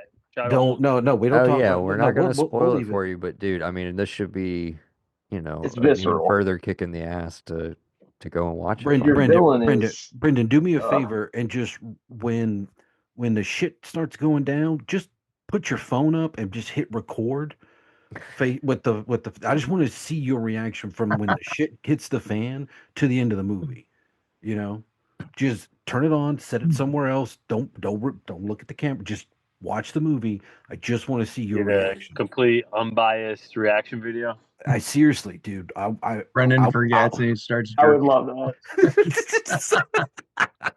He's like, he forgets he's filming himself. Shit. I didn't know I was into this. Seriously, dude, it is the most I said it when I was trying to talk about it, getting it on the best of the last 25 years. I appreciate it when somebody like I can't trust the person that's directed this thing to you know be that he's not going to do something to me because most movies I can be like, well, there was a sound stage and there was a mic guy, there was a guy holding a boom mic, all this and that. This one I can't. I can't get past the idea that like they filmed this, like they And they made said, okay. this, and it went in editing room, and they said no, use this take. Like that doesn't compute it was made. It's just like it's just there, and I can't. It's been popping up every time I scroll through on Amazon. I'm like, fuck. Is there a way to take It's take the it only as a one. thing? There's two that Noah's been talking about for a while that I've been wanting to hop on. Green Room, and then the other one is it's not maybe in this genre. It's only God Forgives, but Oh um, God. Okay. but Now I get to but give you that. Do a double feature of those two then, please. but Jesus. there's a little catch up on this side that you know what, and I might just knock it off and knock out Brokeback Mountain at the same time and have a real depressed day. Yeah, there you go. The triple feature. Only God forgives. The Yo, most Iron Man. cursed triple Yo, Iron feature Man that has too ever funny. existed. Jesus. But yeah, no, In a Green Room's weird not state that list. after that. Those three movies. So All right, coming in hot with number 6. Has Brendan Gleeson ever made you cry? Because he's made me cry Cavalry. when a little drop of blood just falls into his eye. oh God Yes. damn. In Danny Boyle's 2002 cinematic masterpiece of 28 Days Later. Yeah. love it. Which you can't, like, I don't think you get Walking Dead. I don't think you get No. any of zombie runs don't exist if this movie doesn't come out, right? Like, he dramatically just shifted the next 20 years of zombie lore and cinema, I think, through this movie, which it's an infection, right? They're not actually zombies, but Right. it is what It it is. revitalized the genre, and then it also still played true to like what made zombie movies good. Like, you know, the people are ultimately more evil than any of the zombies, but they're still fucking terrifying. Like Yeah, everything just being a vessel for like social commentary for like any era, basically. it's Whatever just you want such to a map purely onto it. impressive thing. Like that they made, like just it just impressed me immensely how well that was made, but using like low tech, lower budget. Like they didn't have, you know, a huge studio or a huge thing behind them. They didn't have a huge production machine behind them. They still managed to pull it off. What was That the was Dawn of the great. Dead where they were in the mall? It's like Mhm. it's like Yeah. 2000, Yeah, right? Dawn. I think it's 2004. 2004. That one I Yeah. feel like, good mashup with this one in terms of like reinvigorating the And to your zombie. point, like, I think that movie launches Zack Snyder's career to Yeah. what it ends up being. And I don't think that movie exists if 28 Days Later doesn't come, 3 years Definitely. Yeah, beforehand. definitely not. Yeah. Right. And I mean, I think my Zack Snyder hot take is that's the best movie he's ever directed. yeah, I- 100%. I Yeah. agree. Because I think 28 Days Later gives you not even just zombie, just an apocalypse movie, which we hadn't really we've been seeing like the, oh my God, a meteor's going to hit us apocalypse stuff building up to 2000. But then like, oh no, we have the ability to kill ourselves, whether it's a rage virus or like we nuke ourselves. That kind of comes up with that. And I mean, yeah, to make a point, they aren't really technically like zombies. It's a rage virus. It's a rage virus. So Yeah. you can even argue that like 28 Days Later just sets the mold for every apocalypse movie coming forward. Yeah. And that's how we get the remake of Dawn of the Dead, which again reinfuses people like, oh, well, they're just fast zombies, which again, the next big thing we get is traditional slow walking hordes of zombies in The Walking Dead, I would say. But yeah, it's all right there. If Danny Boyle doesn't make it, you don't get the next 20 years, like Alex said. So, solid pick. Absolutely. And we are definitely at a point now in this list where I think everything from Green Room on had at least 3 co-signers on it, I think. So we're getting to the point where most of these were pretty common, if not more. And so we'll swing to number 5, Oh yeah. a daylight horror masterpiece that doubles as a particularly brutal breakup movie from 2019, Ari Aster's Midsommar. Nice. I'm glad this Nice. Speak on it, guys. I mean, I'm surprised because it's one of those ones that was both on mine and Matthew's list, and we have very differing tastes. It's in also horror. on my list and Alex's, I believe. Yeah. And I believe would be on Evans if he had Yeah, if gotten I his made list one, it in. would be on It was on mine at It was on 19, but Gavin's. yeah. But yeah, I enjoyed the crap out of it. It just I'm a big sucker for folk horror too, and it plays right into that. Like I like double features. Like you want a good double feature, this and my brain just stopped. Wicker Man? Thank you, thank you, Wicker Man. thank I you. think we were all looking. Yeah, There's The not Nick Cage another. one. but not The the not Nick Wicker Cage Man. one. Yeah, now, we did. now there's one that I'm like, I thought it might have come up before this. That's kind of tangentially related, but maybe we shout it out later. I don't know. Maybe it didn't make the list. I'm a little disappointed. We're too far along. It kind of I'm on bated breath over here for these last ones because there's like a bunch of things that I'm hoping get mentioned. I don't know. I mean, I know my weird top movies aren't going to make it. I mean, unless people like. I will shout out honorable mentions here in a little bit, and I'll give criteria to some of those. Good. Absolutely. Oh, you're Alright. heavy my list. So number 4 is a beautiful coming of age movie. It involves a girl wanting to be a veterinarian. Oh, Okay, well, then mine did make it. Who finds out that maybe she has a taste for meat of many Raw meat. kinds. 2016 Raw has made the list in the number 4 spot. Wow. And it's because it's amazing. Yes, Incredible I movie. mean, I thought I was the only one that saw this movie because out of my friend groups, I was the only one that saw this movie. I saw this one. Yeah, this might have been my number 1 if I remember correctly. I'll see where it's at for me. Hold on. I had it I at mean, my number 7. everybody. Or no, that was Patrick had it at 7. I had it at 4. So very highly rated by most of us. It's good. I don't know what to tell you. Like, it is brutal. I'm clutching my pearls in moments, and I don't wear pearls. But I just think it put something on screen that I just at the time was just so out of left field for me. And I just thought the pace of it is deliberate. And it is just flat out good. I'm going to tell you. Yeah, it's just one of those you're immediately. It's a debut that feels like the ninth or 10th movie from a filmmaker, because it's just so 100% dialed into what it wants to do and be, and you're just like, oh, okay, all right.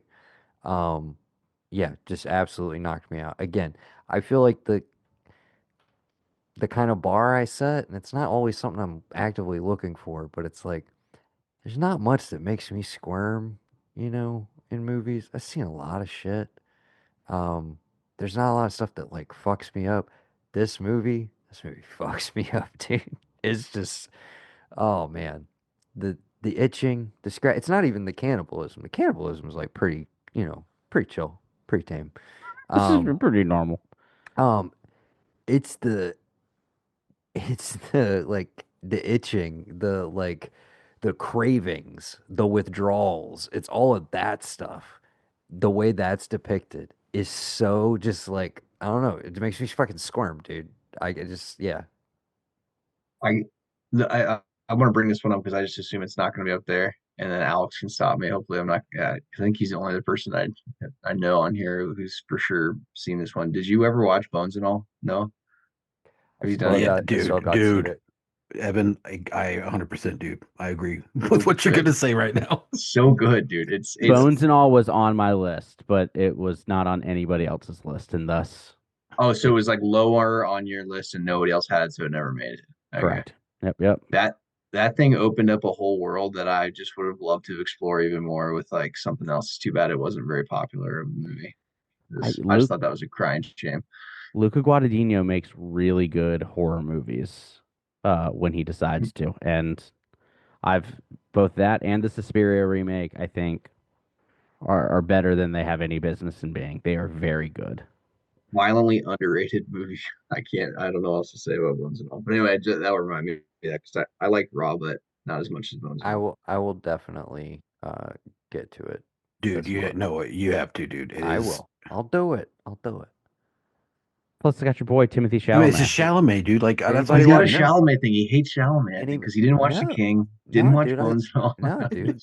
I love Timmy. Did you guys Didn't watch Wonka. you guys didn't Didn't watch the watch Raw. I promo? didn't watch. Yeah, fuck Wonka. You guys didn't watch the promo video I sent you? Yeah, we saw it. Marty Supreme. We get it. You guys didn't like the music? Did you do the music? No, but Okay, then okay. but did you did you guys didn't listen to it? No? All right.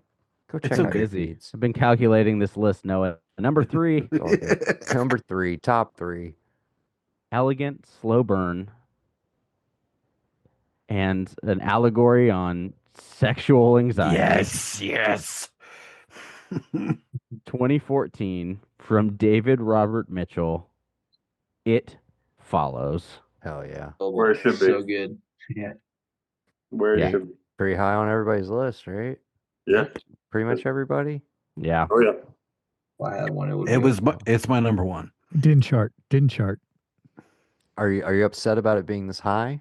Oh no, not in the least. It was Word. one of those ones that's like, you want to do a cusper. top 30, it would be on there. I feel But I ya.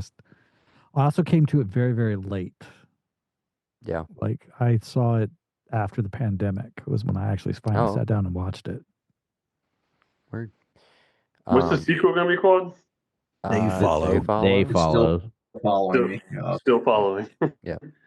Heard. Follow back. What? It follows back. It follows you back on Instagram. The ARKTOBER, the ARKTOBER network at gmail.com. Okay. All right. Yeah, It Follows, dude. I mean, moody as hell. I love the vibes. Very high on my list. Brutal opening. We got to say the scream queen of this era. Because Yes. as much as I would She's like to great. give it to Nev Campbell, it's like we got to count the Scream movies as 90s, like if we're being honest with ourselves. While the franchise does extend, I mean, we got to put the line there. But of this stretch that we're covering, I mean, Micah Monroe is very easily, she's on the Mount Rushmore right now as far as the modern, Watcher, Long Legs, The Guest. It Follows. Yeah. And I think the consistent thing is she's always great. Even if your experience may vary with some of those movies you mentioned, I think she's consistent across all of them, and the performances are nice and varied, and she's not always just kind of like hitting the same notes. I think she's super solid. And yeah, I think she's got like there's something. Oh, what? It comes out in like a week or two, right? Rocks the Cradle. Hand The That Rocks the Cradle remake. remake. And she's Wow. the creep. Yeah. Yeah. She's the All hand right. that's rocking the cradle, dude. She's the Coming hand. to Hulu. Coming straight to Hulu, right? What? I think it is straight to Hulu. See, this is why I love not looking at stuff. I just get to. It just finds. I I find mean, it I had did no kind idea. of just appear like a week ago. Alex let me know about it, and I was like, oh, okay. Oh, it's her and Mary Elizabeth Mary Elizabeth right? Winstead. Get Yeah. the fuck out. Oh my God. Jesus God in Christ. heaven. Something. God help us. Okay, go ahead. All right, All number right. 2. Number 2. How did it shake This- out? What's up? What is it? Well- I'm shocked I don't know. Is it? If you haven't guessed by now, Noah, just let him say it. No, Yeah. yeah. Razor sharp writing. Symbolism out the butt. Redefined horror as a vehicle for social critique. 2017. Jordan Peele. It's Get Out. Hell Dude. yeah. Right. Absolutely. Yeah. Hell yeah. I didn't know anybody else was gonna put it as high as I did. I was I think everyone put it wondering- as high as you did. I Dude. was honestly wondering. I guess I did not study everybody's list. I thought this was one of those that was maybe a little bit lower on some people's, and maybe it was going to net out as like. But I guess the combined totals and If two ranked high people with a had lot of something in people, like the top 3, it's really gonna fly to the really top. going to carry easy with the point Yeah, yeah. system. I feel I think you. I had the top 10 of mine. I don't think, but still, that's awesome. Yeah, I have my like mental checklist of ones we hadn't gotten to yet, and I was getting a little scared, but then I was like, "There's only 2 slots left." Okay, fuck yeah, get out number 2. So I think we all know what number 1 is, but obviously Oh, it's got to be, we've dude. talked about Get Out on numerous episodes. We've discussed Jordan Peele and the whole career, etc. But again, as you said, you know, the platonic ideal of what a genre movie should be in terms of like it functions as pure entertainment, but it's got a lot going on. Like, you know, that's what we should use it for, and it's done impeccably. Yeah. All right. Any Here's other some honorable thoughts, guys? mentions. Oh Okay, yeah, let's yes, go. honorable mentions before first place. I Yes. feel you. Let's But do does it. anyone want to add final thoughts to Get Out? I mean, what it's one of those like literally Great. what else What are you do we gonna have say? to say? Like Yeah, we have this- not we definitely 7 white guys on Zoom definitely don't have anything to contribute to the conversation. So let's move along. I thoroughly enjoyed it. I think we all thoroughly enjoyed it, and that's why it's number 2 You on asked the me if I had list. anything else to say, and I want to say One of the most satisfying I endings. like yes, let's yeah, all ever. get that clearly on the I record. prefer no. Yes. Get him, And Grandpa. we Yeah. also need to get that on the record that we also, most of us do, in fact, prefer Nope. But not as scary, even though it does have some not highlight sequences. But yeah. I guess most would be. All Everybody right. loves it. Every movie that I'm going to list for the honorable mention had at least 2 cosigns on it. Hell yeah. The issue is that Brendan put Scream 3 at number 1, and so it bumped them all off the list. I think I had Scream 3. What did I have it as? Number 3 or 4, I think. I'm sorry I didn't submit a list. I think it was at least 2 because that's how Yeah, it it definitely floated would have like broken a lot Dude, of it might have been ties. 2. I know what I had you for or number Baron 1. had I subbed in one. Like think number 1 is everybody's number 1, but I think Scream was probably had to be 2. Here are the honorable mentions that got at least 2 votes from the list creators. The Candyman remake. Nice. And I'm just going to spit these out. Oh. Bubba Hotep from 2002. Nope had at least 2 votes on it. American Psycho. The Hell yeah. Evil Dead remake from 2013. Fede Alvarez. The Witch from Robert Eggers. Let the Right One In. Yes. Pearl. Hatchet, House of the Devil, Kill List, and what is slowly becoming, I think, my favorite Rob Zombie movie, The Lords of Salem. Hell yeah. Yeah. Caught 2 votes as well. So those are the ones that all had at least 2 votes and are in our honorable mention. So, check those out. We wanted have to good mention taste. Yeah, those are all good. I wanted to mention Kill List earlier in relation to we brought up Wicker Man and Midsommar as another good like full car, but like that's as dark as you're gonna want to go this month. So like be in the mood. It's But mean. that would be of the honorable mentions. That would be up there for me. It's a mean movie. I hesitate if like I want to throw out an honorable mention, but because I just don't think it's gonna be the number 1 pick. But Oh, I there's don't. no. I assume not. I mean, you're welcome to. I think I assume you know what number 1 is gonna be. Well, yeah. It should be I mean, it's the glaringly only other thing obvious. starred over here on my like little notepad. I'm like, yeah, this one hasn't been mentioned yet. It fucking damn well should be at some point. So I don't know. I just think Jeepers Creepers should be mentioned. Dude, no, absolutely, and especially as a It would have been favorite. high on my list. It would be top 5 on my list probably. I appreciate you bringing that up because it's not on my 25, but it was definitely if we're doing like extended, as Patrick mentioned earlier, like if I showed you my honorable mentions out to like I think I went to like 40 or so, um, it's somewhere around like 30. I love the first Jeepers Creepers. I think it's excellent. Yeah, A nice. Funny rare shot, though. brother sister dynamic, which you just don't get that often in horror movies. It's not the typical like this is a couple or anything like that. So The that premise is setup, terrifying too. the It's so yeah, it's unique. It's creative. It's fucking terrifying. Yeah. like the back roads to begin with of just like getting run off the road, that whole setup, all of that shit, and then like oh you see a body, but then the fact that Going on into the top of that cave. it's a fucking creature, like yes, and you discover all of that, like it just keeps building on itself. Such interesting lore. Um, Unfortunately directed by a complete piece of shit.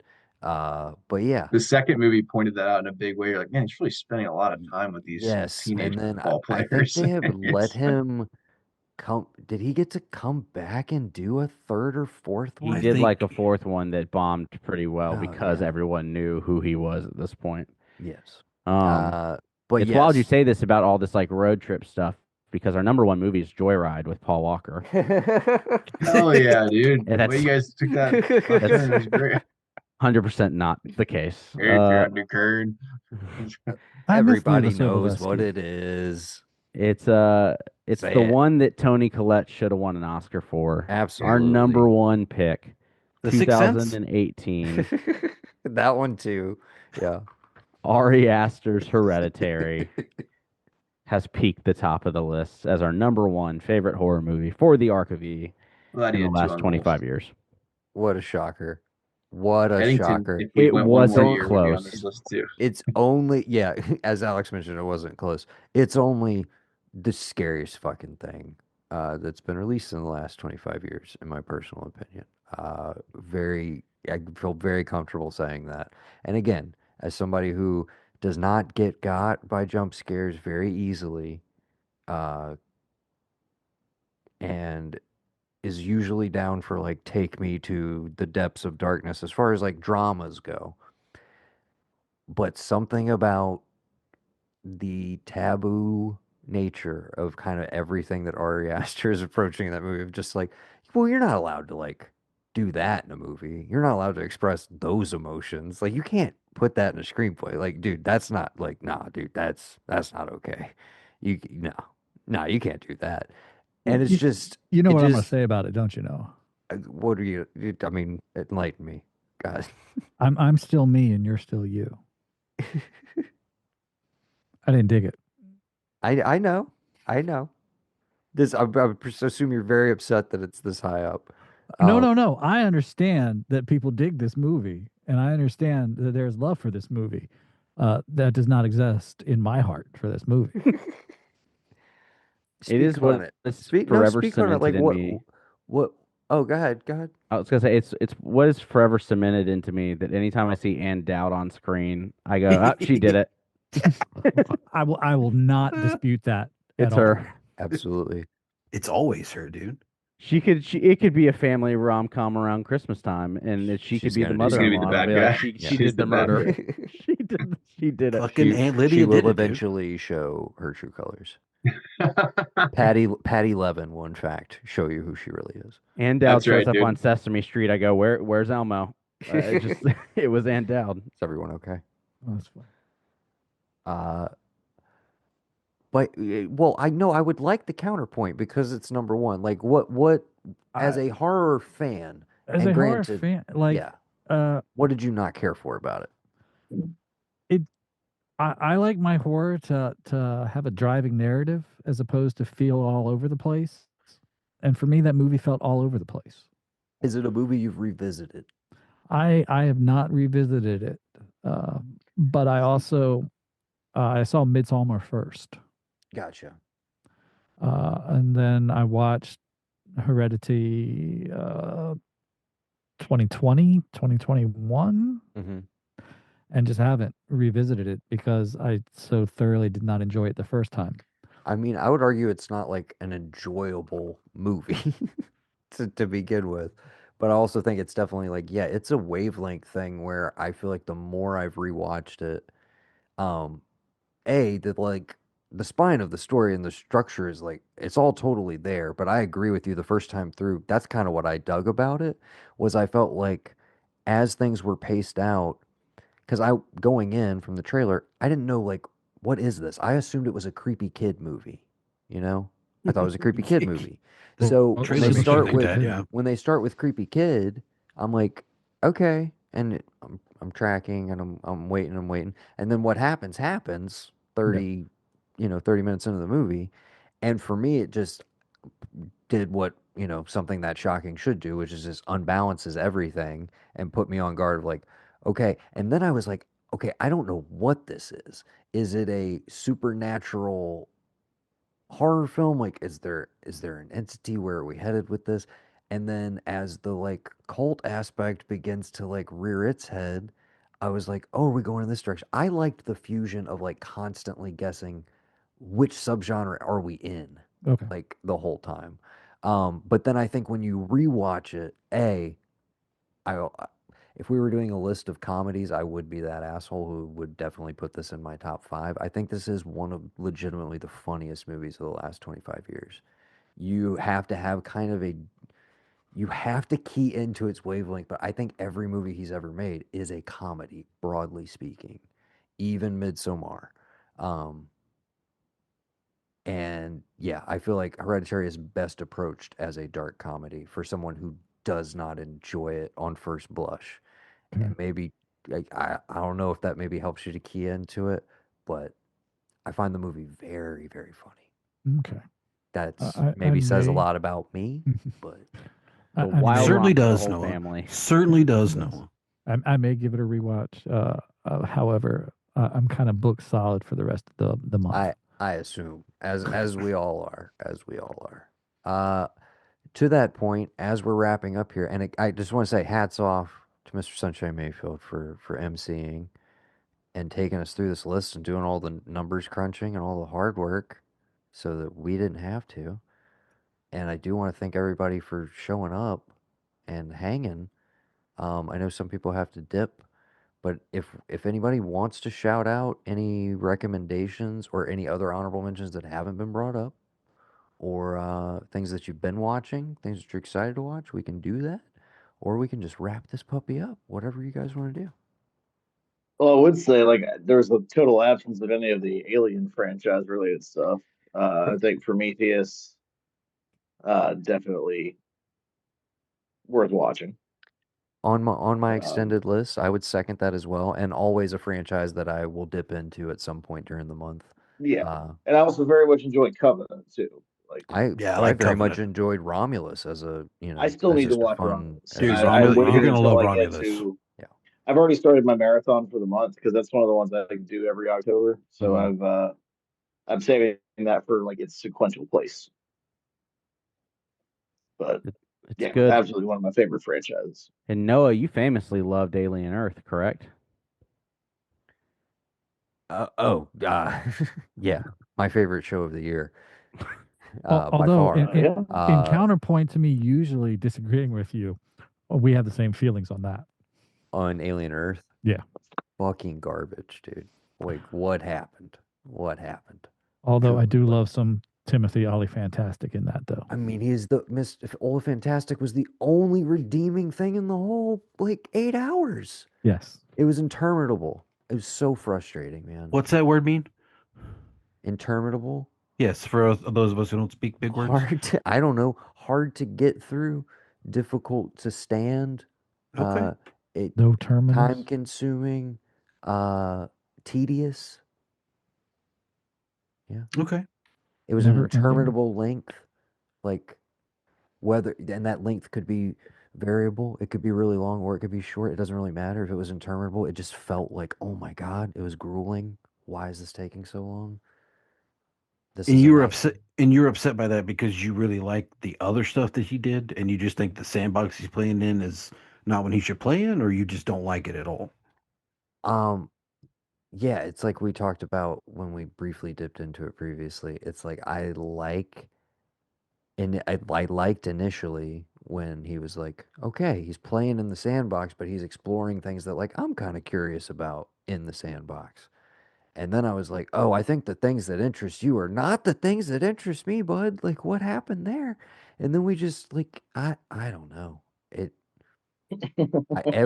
I spent every episode kind of just like, I don't, kind of going through the motions where I'm like, I was trying to like, all right, maybe this one will turn me around. I also thought from a pure structure episode, there's that flashback episode that happens like 3 or 4 episodes in. It's Mm-hmm. episode And I 5, I was think. like, that should have been the first episode. That literally should have just been the pilot. You should That have should have been the combined all whole of that together. series. Like, what? Yeah. Like, I don't know. I don't know. Frustrating. I also have a big problem with how can I adults playing children. So strange. What a strange handicap to put on your entire cast to be like. Which one are we Hey, talking about now? I'm way. Alien Earth. We're just dogging on it because it was garbage. But yeah, any scary stuff you've been watching, Brendan, or plan to, or recommendations, or we stuff that talked- you were hoping would make the list, but didn't get Yeah, up so there? I definitely, so I know I told you I was going to be in and out on this one. Oh, you're good, with some dude. It's things. been I a fun missed- party. I hope I missed- everybody's felt included. I know it's weird having such a big. Is Alex still with us or no? Yeah, yeah. Alex is here. I need to Yeah, everybody's here except for Ev. Ev had to dip. Alex, I missed from about 15 to like 8. I know I had to take a little hiatus there for a second. It's all right. It's all good, brother. If you get the list in front of you. Yeah, so 15 to 8. Actually, I just deleted it, but I'll pull it back up for you, Brendan. I appreciate you.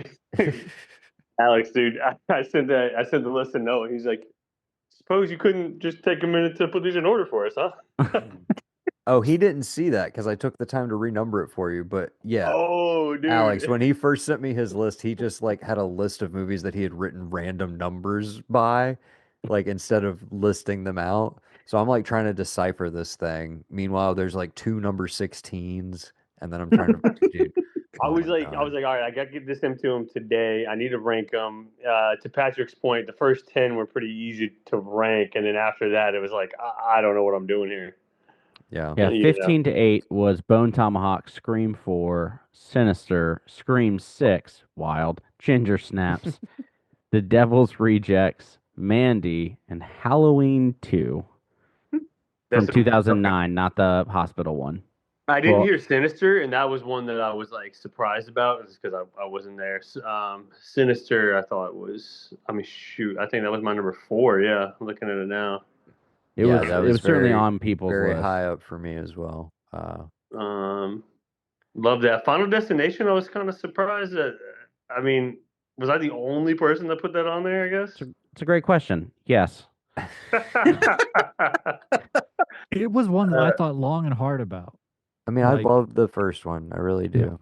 And I love I love Bloodlines that just came out earlier this year, which I know Alex did not care for, but I loved it.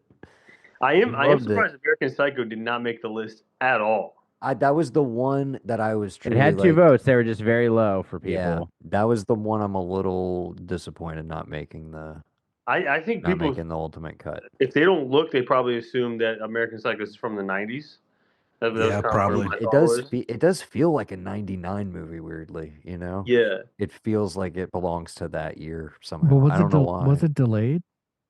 I think it was probably shot. I think it was probably shot and was supposed to come out in 99. But you think that might have been a Columbine delay as well? Yeah, I can see that. I can see that. Yeah. I can definitely see that. That's definitely possible. It might have sat no, I mean, for a minute. I think the list is pretty great. I know Alex is like, you had Hush at number 3. How do you consider it great? But Brendan, you had like your top 6 picks all made the list somewhere, and then you had plenty of others on there. You just also had the House of Wax remake. Listen, I know. Hey, let's not list shame. We'll do that. I texted Noah. I texted Noah and I was like, "Hey man, 2 of these picks are pure nostalgia, and House of Wax was one of them." I was like, "I know this movie's bad, but it's pure nostalgia for me." It does have MCR in the credits. I'll give it that. But yeah. But also, you're putting the babysitter on there. Speaking of Samara Weaving, was just cool. Here's like I actually kind of like the babysitter. It's good. It's good. Fun. It's good. So I didn't expect anybody else to have it on there. I will say that, but it was good.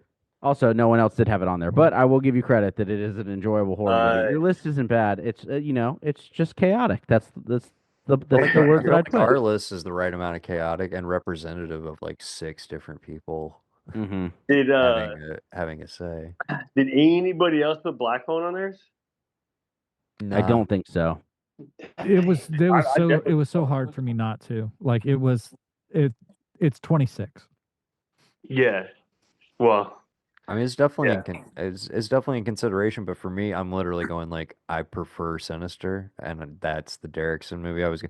Again, the logic of like in most cases, there's only a handful of directors here that I'm like they deserve two slots, and he was one of those guys where I was like, no, it's just one movie. It's just one for me, at least on The my list. the other It wild was take so that I'm good. going to highlight before I dip out is Brendan putting 28 weeks later higher than Oh, yeah. 28 Yeah, days insane, Yeah, later. we've talked insane, about that. We've insane talked about chaos pick that I'm glad did not pay off. Like I was really worried that somehow that was going to shoot up, but luckily nobody else had it on their list. Yeah, I do prefer weeks over days. I know that's not really the softest take there. It's a truly I don't like I I just do. don't Guys, I don't guys. understand that. Brendan is just like me. He's a Fox Atomic guy. He was all about Fox Atomic. He wanted that studio to prevail, Is his favorite grittier, imprint. harder. Yeah, it's just like me, dude. I wanted Fox Atomic to be like the biggest thing. You did have Hills Have Eyes on your list too, didn't you? I He did. did. Yeah. Yeah. That's a Fox That, Atomic movie, isn't dude, it? seriously, look it You up, didn't man. even know. You didn't They even were know. trying to It's be your Bloomhouse favorite. before Bloomhouse was Bloomhouse. Yeah, That's just how it is. that Wait, was hey, your hey, shit. did nobody else have Late Night with the Devil? Did that get on there or no? Okay, so Late Night with the Devil is one of those where it's like I absolutely the movie was like as I was watching it, it was like inject this into my veins. Like aesthetically, It was everything great. about it, it was like it was made for me. I fucking Yeah. love it. Um, and I think I was just like scared by the recency bias. I was like, is it too soon? Is it too Hmm. soon? Because it was just last year, right? It was just last year, yeah. And there was one that you Yeah, were and trying I to get me don't to watch think, for a while, and I was like, all right, let's do it. And then, dude, it was yeah, great. I'm trying to think of what my most like recent pick I on mean, the you want to talk list about recency bias, was. Bone Tomahawk, but I mean, like, man, I watched that and I was Oh, like, I'm no, saying just because no, you this just gets on there watched it. because I I'm saying just watched recency it. bias in terms of like, I don't How know. fresh it is. I got to see how Late Night with the Devil will age over the next couple years Okay. with me. Where a lot of these, it's like, I think Barbarian's probably the only one where I was like, nah, dude, that's got to be up here. I think that's probably my most recent Dude, pick. I wish we could have pulled from recent movies. I would put Weapons on there 10 times. Well, again, we have our year-end list coming up, which everybody's welcome to join in on. I think we can go ahead and kind of wrap things up, unless anybody has any glaring picks they want to shout out. I guess I do want to say what was my number two, just because it never came up. I love the Babadook. I really love the Babadook. I think people should check that movie out if you have not seen it. There's another one I Um, thought long and hard about. yeah, that is my number two. I'm very high on that one. I was hoping somebody would have it enough to bump it up, but I feel very strongly about that movie. I think it's again the perfect fusion of like manages to be about something. It is very upsetting. It's a tough sell for some people, but also has like just some of the best art direction and cinematography and camera work, everything about it. But it's one of these guys like when once you see him, you'll never forget him. Like you just Like the fucking Empty Man, dude. That you'll literally never mm, forget him. Great shout out, Gab. mm. Yeah, Empty Man is a so The Lighthouse made the opening, the list. opening I of don't the know Empty if Man. you did. I I think we heard. recapped, but yeah, Lighthouse made the list, and I was like, that's the closest like Lovecraftian thing we have, and it's like Empty Man doesn't fully go in that direction, but it's like the whole concept of the tulpas and like all of that stuff. Like, Dude, and if you want to go Lovecraft, I swear to God, Mom just told me you told her about it, but like Tubi, there's so much like terrible looking Lovecraft schlock that's on there, but I'm gonna watch it all. dude, and they have Like, all the giallos. Like yes, every giallo you could possibly want to yes, see is yeah. on Tubi. I Tubi is think where it's at. I think Noah tried to get sponsored by Tubi at the beginning of this podcast. To be honest, I be mean, we've honest. been doing plenty of free press for them. I mean, they literally are free. It's a free app. You And just gotta deal with the ads. the And their best ads thing are not about bad. it, the best thing about it is instead of scrolling through reels, you're scrolling through scenes from movies. So you're like, oh shit, I like that one. Let me go. I like what I saw. Let me go investigate that. As opposed to like reels, and then like, hey, do you want to buy this thing? Hey, do you know how to like get all the photos off your phone with this one app I'm gonna sell? It's literally just like to me the perfect parts of these movies that I've never seen, and they're just trying to show it to me. So again, Yeah, it shout out to almost feels a Tubi. little more curated than like, I mean, Yes. Amazon usually does the trailers, which I love the old trailers. Like that's always what I Yeah. honestly usually prefer to see.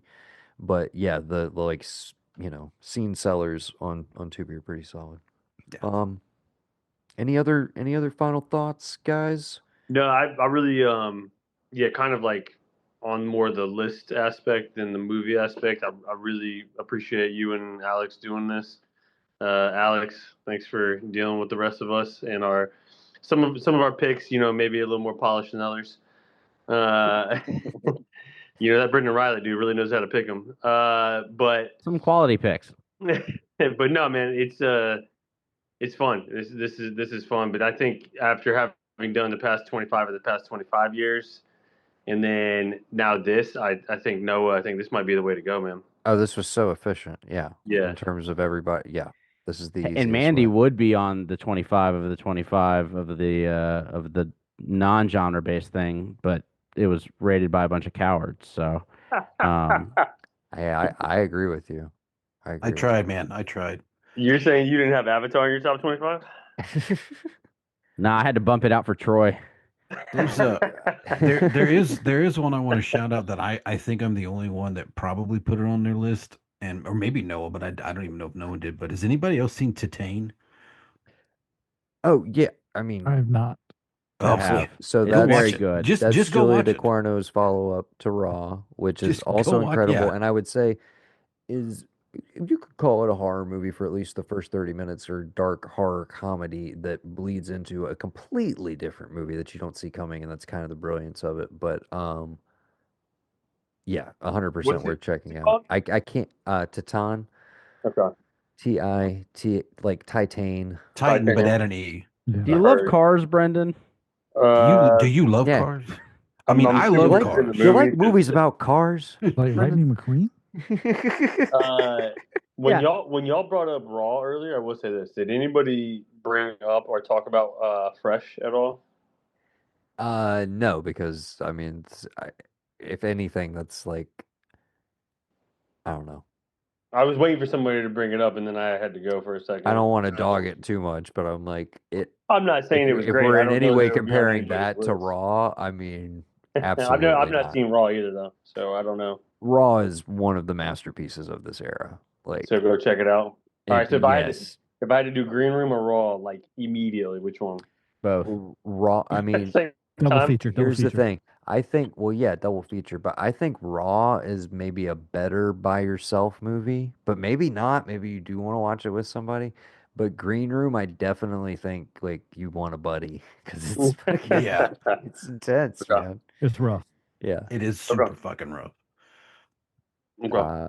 Heard. yeah. I'll check out Raw ASAP then and wait for a pal for the other one. Yeah, watch Green Room with your parents, man. Just see what they think about Oh, it. dude. Oh, dude. John, Honestly, Dad? you could probably get them on board with watching it. Honestly, I think they would get like they might get invested. They might be. Nance wouldn't sleep for 3 weeks. Oh, it Probably would not, fuck your no. mom up, dude. Yeah, dude, Seriously, seriously. Nance I'm would telling not. y'all.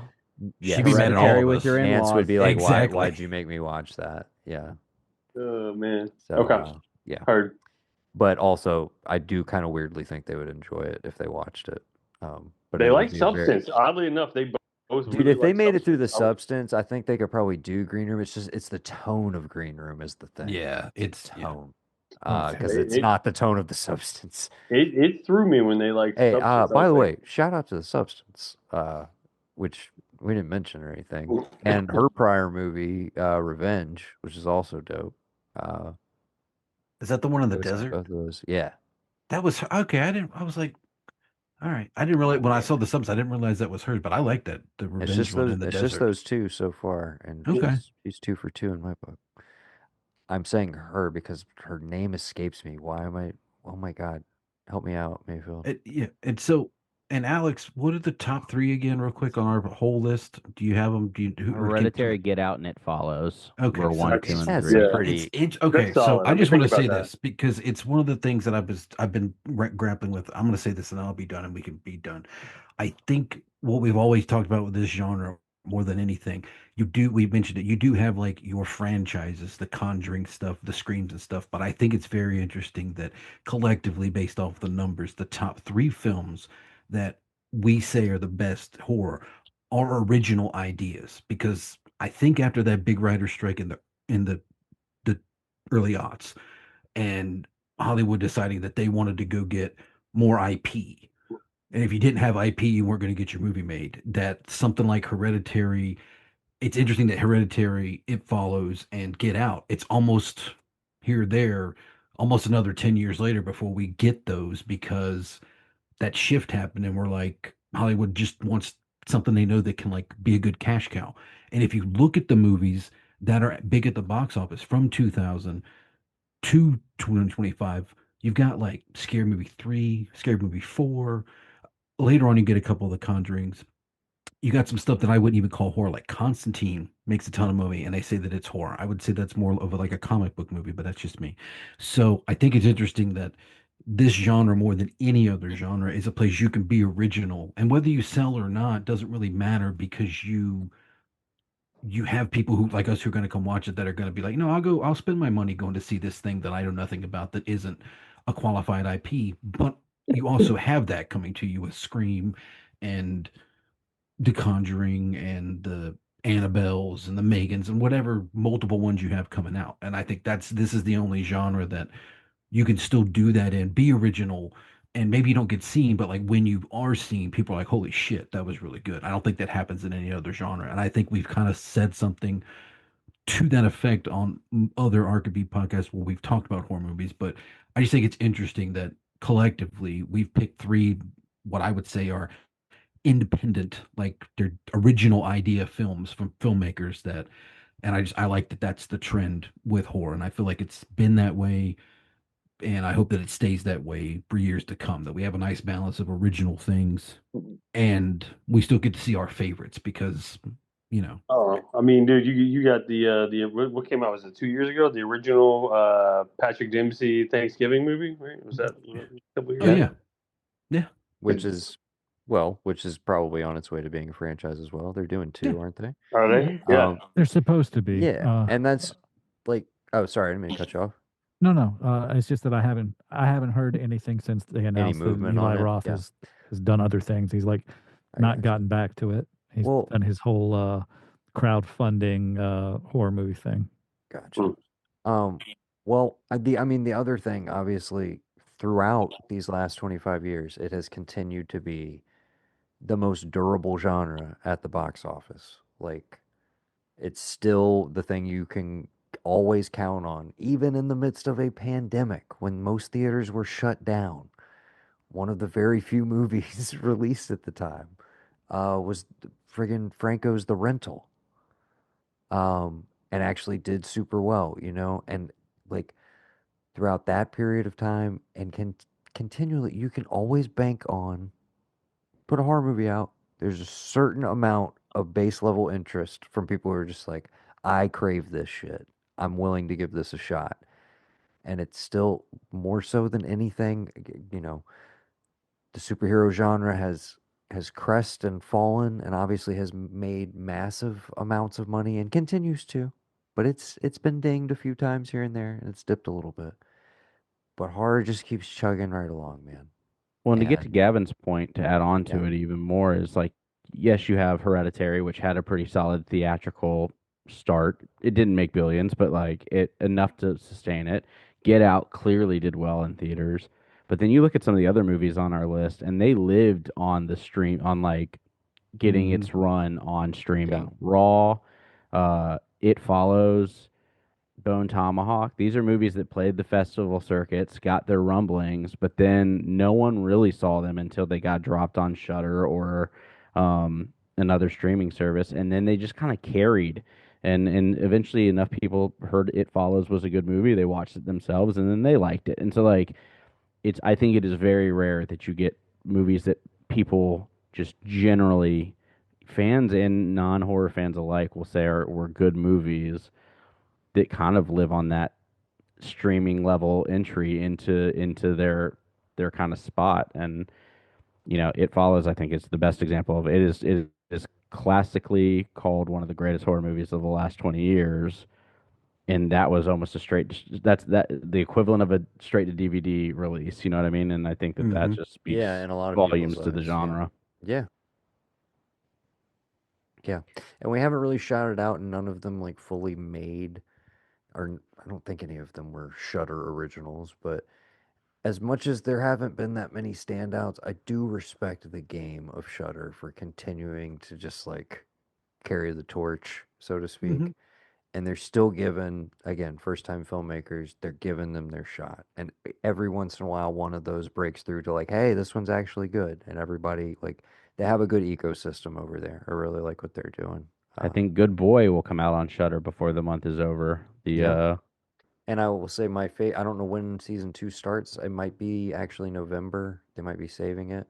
But my favorite thing to come of the Shudder originals thus far, Evan mentioned it earlier, so I want to make sure it gets a shout out real quick, is the Creep tapes is coming back, which of course is the substitute for never getting Creep 3, the Mark Duplass series.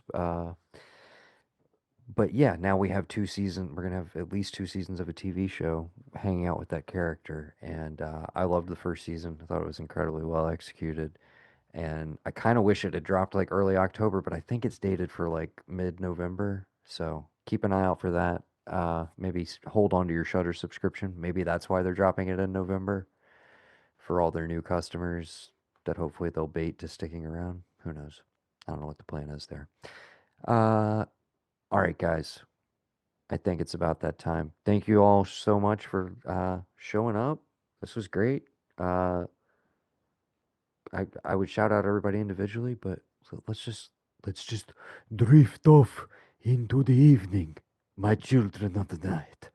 Drift slowly into that sweet, beautiful, dark abyss. Because you've been listening to the best.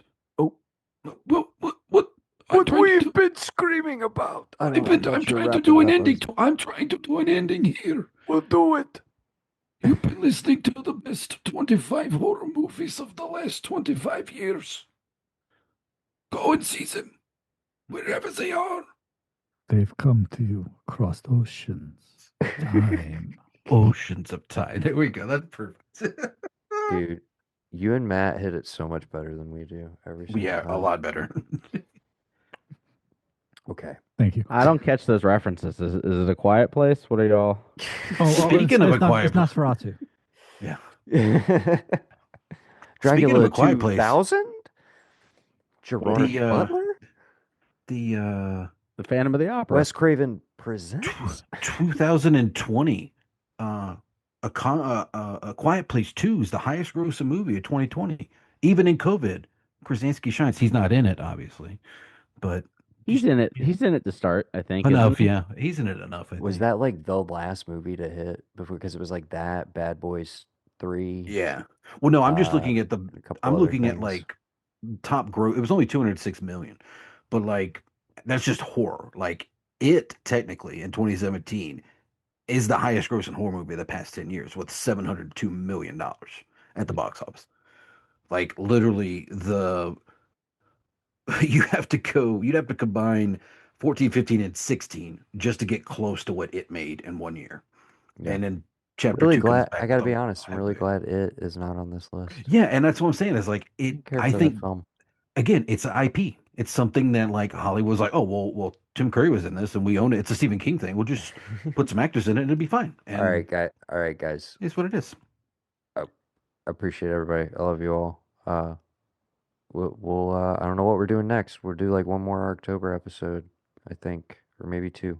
I don't know. We're gonna do it next week because I know you're getting married. Yeah, so next Friday I'm getting married. So I don't know what we're doing. Next Wednesday, maybe. I don't know. I might record something with these jokers, so you don't have to worry about it. I don't know. What do you mean worry about it? This is my favorite time of year, dude. Why do you think I'm getting married in October? Hell yeah! Come on, man. We're actually gonna live stream your wedding. Yeah, no one told me about it. I can't wait. It's gonna be at the beach. All right.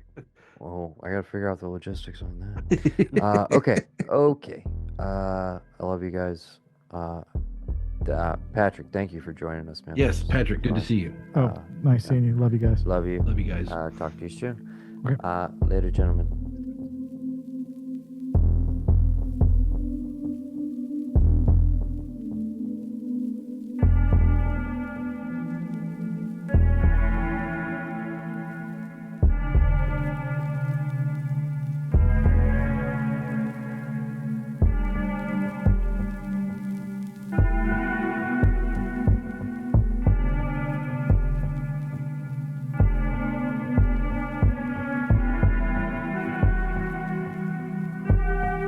recording. I don't know if we'll use any of this, but how's your Arctober going? So far, so good.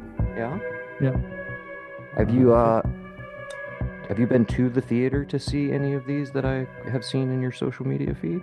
Let's see. I saw Phantom of the Opera 25 with live musical accompaniment. Ooh, Oh, very yeah. cool. Yeah. Saw Friday the 13th Part 3 in 3D, in real 3D, actually in 3D for once, so I can no longer say not in 3D. Yeah. Have you done the like cheapo blue red lenses, like a No. home video? Nothing? Okay. No. Hell yeah. They were doing like- it down here at like one theater, and I was like, is that the thing that would make me love that movie? Maybe I should go. And then I missed it. But I don't know if it makes me love that movie, but there's a lot of things that there are shots in that movie that for decades I've been like, why is that static Why ass is it? flat looking Yeah. shot there?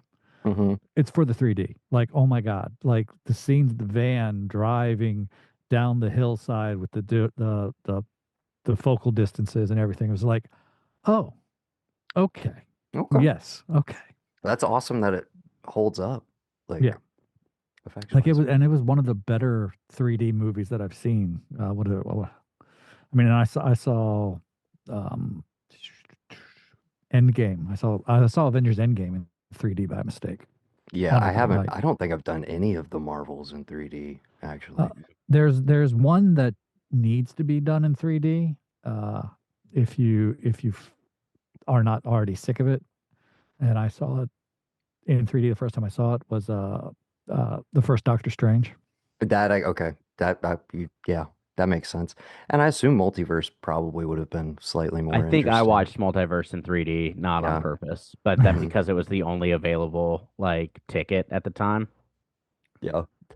Yeah, that's how I was with Endgame. It's never my I didn't even choice. realize I bought a 3D ticket. I go in and they hand me the glasses, and I'm like, Oh, I fucked up. fuck. Yeah. Whoops. And then I saw Scream in the theater with Matthew. It's the first time he's seen Scream on the big screen, Oh, hell yeah. and it's the only one that we had not seen together on the big screen. Well, after several nights of the National Lampoon channel, which is part of Samsung or Roku TV, showing the edited version of Scary Movie and Scary Movie 2, we rewatched the first Scary Movie unedited last night. So I've not been into that period proper, but Right. I've been in the parody territory recently. But as I discussed on the time, I don't know, did you get a chance to listen to our Giallo episode? I did not, and that's one of the things I've got this idea for a solo project that I just I'm old, so I don't do it. What's the idea? I have spent most of 49 and 50 going to the library of the college I work at. Long story short, whatever. There's a video collection at my library that was at a point in 2020 the largest video collection still renting on the East Coast. Oh shit. But the people who had been doing it had been like they wanted to retire. So they donated the collection to the university instead of selling it off under the stipulation that it has to be used. Like, it can't just sit. Like, so if you're faculty, staff, or student, you can go and you can check out 3 movies at a time. Just like, at the Narrow itself, you could check out 3 movies at a time. The regular people, you can pay a $50 subscription per year, and you can also go in and check out 3 movies at a time. So I'm doing this thing where I've been going and like I've been dropping the pictures. My adventures in physical media have been mostly from there. I didn't realize you were going to the library for those. I thought that was like your local record store. Cool. No, yeah. So I check it out. I spend time, like it's like laid out like a video store, and it's just massive. So I decided that I was going to spend a bunch of my time. Usually one of the movies is one that I've already seen. And I try to do 2 that I haven't, because there's just so many, and they have like one section that's an unstreamable section, Okay. like it's just movies that aren't streaming, and they try to keep up on that. But I also decided I would spend this year watching those movies that if you know me, you assume I have already seen. Mm-hmm. Like people have always been shocked when I say I haven't seen any Akira Kurosawa movies. Mm-hmm. So I saw a bunch of those. Fell in love, like oh my god, like it's modern Are you filmmaking. going chronologically, or are you just kind of jumping around, or what? I'm just jumping around. Where we And then did like Evan, who just jumped in. I don't know if he can hear us right now. He is muted. Hello, Evan. Evan and I did High and Low on one of our 2x2 retro reviews like 2 years ago. Um, I just recently revisited Yojimbo. ooh, that was yeah, Um, I was upset with you, Jimbo. really? Is that Yeah, because of your Sergio Leone reference point in advance, or just the movie you didn't I vibe with as much? I didn't know. Oh, you didn't know it was like almost 1-to-1? Yeah, Oh, okay. like, Gotcha. and then I discovered everything that I love about that movie comes straight from you, Jimbo. Yeah, just a straight rip. Not Yeah, even sugarcoating it. Yeah. yeah. That's it. I had no idea, and I'm like, and I don't even remember the first time I saw the other movie. Like it is, I had to have seen it at at my grandfather's house because Dad doesn't like Clint Eastwood, and I had to have seen it when it aired on like ABC sometime between '78 and '82 Mm-hmm. because I don't remember. But everything has always been in there, and then I saw you, Jimbo, and I'm like, huh, and this one's better. Fuck. Yeah. Well, and I mean, they're both incredible movies, but yeah, the thing that struck me going back through watching is I'm just like, I I still have not seen enough to like actually say this, but I think I'm definitely one of those people who's like Toshiro Mifune might be like just straight up the best screen actor of all time. Because I'm sitting there, I'm just like, you cannot take your eyes off him. Every fucking choice is interesting, so unexpected, and so like locked in. And like you said, modern. Like they just feel like you could drop these into a theater new release today, and people would be like, "What the fuck? This is incredible." Particularly like when I finally watched High and Low for the first time, I was just like, "Dude, this is like so." I can see so many movies that were like, "Yep, this was my Rosetta Stone." Absolutely. That Um, I haven't gotten that one yet. yeah. Um, I did. I did not notice how long Seven Samurai was while I was watching it, and then afterwards, there were people like that. You know, that's 3 hours long. I'm like, no, the hell, Yeah, it's not. It's quick and fun. absolutely. Uh, Yeah, and one of those then movies you think is going to be homework going into it, but is actually. Oh, we got I believe that's Brendan joining. and then Hey guys, Hey, buddy. hey, but Uh, how's then everybody doing? doing well. You were saying, Patrick? but then I haven't listened to Jal, but that is the other person that I have been doing. I've been doing deep on Argento. Where you and Alex probably have a lot to talk about. And Yeah. uh, I I maybe I would be better stood if I'd gone chronologically, Oh, okay. I was gonna say somebody that yeah, it is weird to jump around on for sure. because I I've, I don't get it. I don't get the love. I don't get it. Fair enough. Like everything after Are opera you? can just be thrown out. Well, yeah, I That's was gonna probably say, is that fair. the stuff There's you're watching? Because I mean, I've been skipping around. yeah. Like Did you I, watch Sleepless yet, by chance?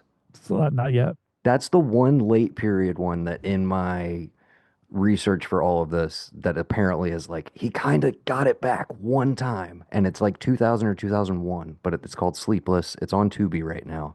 It is Okay. on my list to watch this month. I need to go back and finish Cat of Nine Tails because I fell asleep.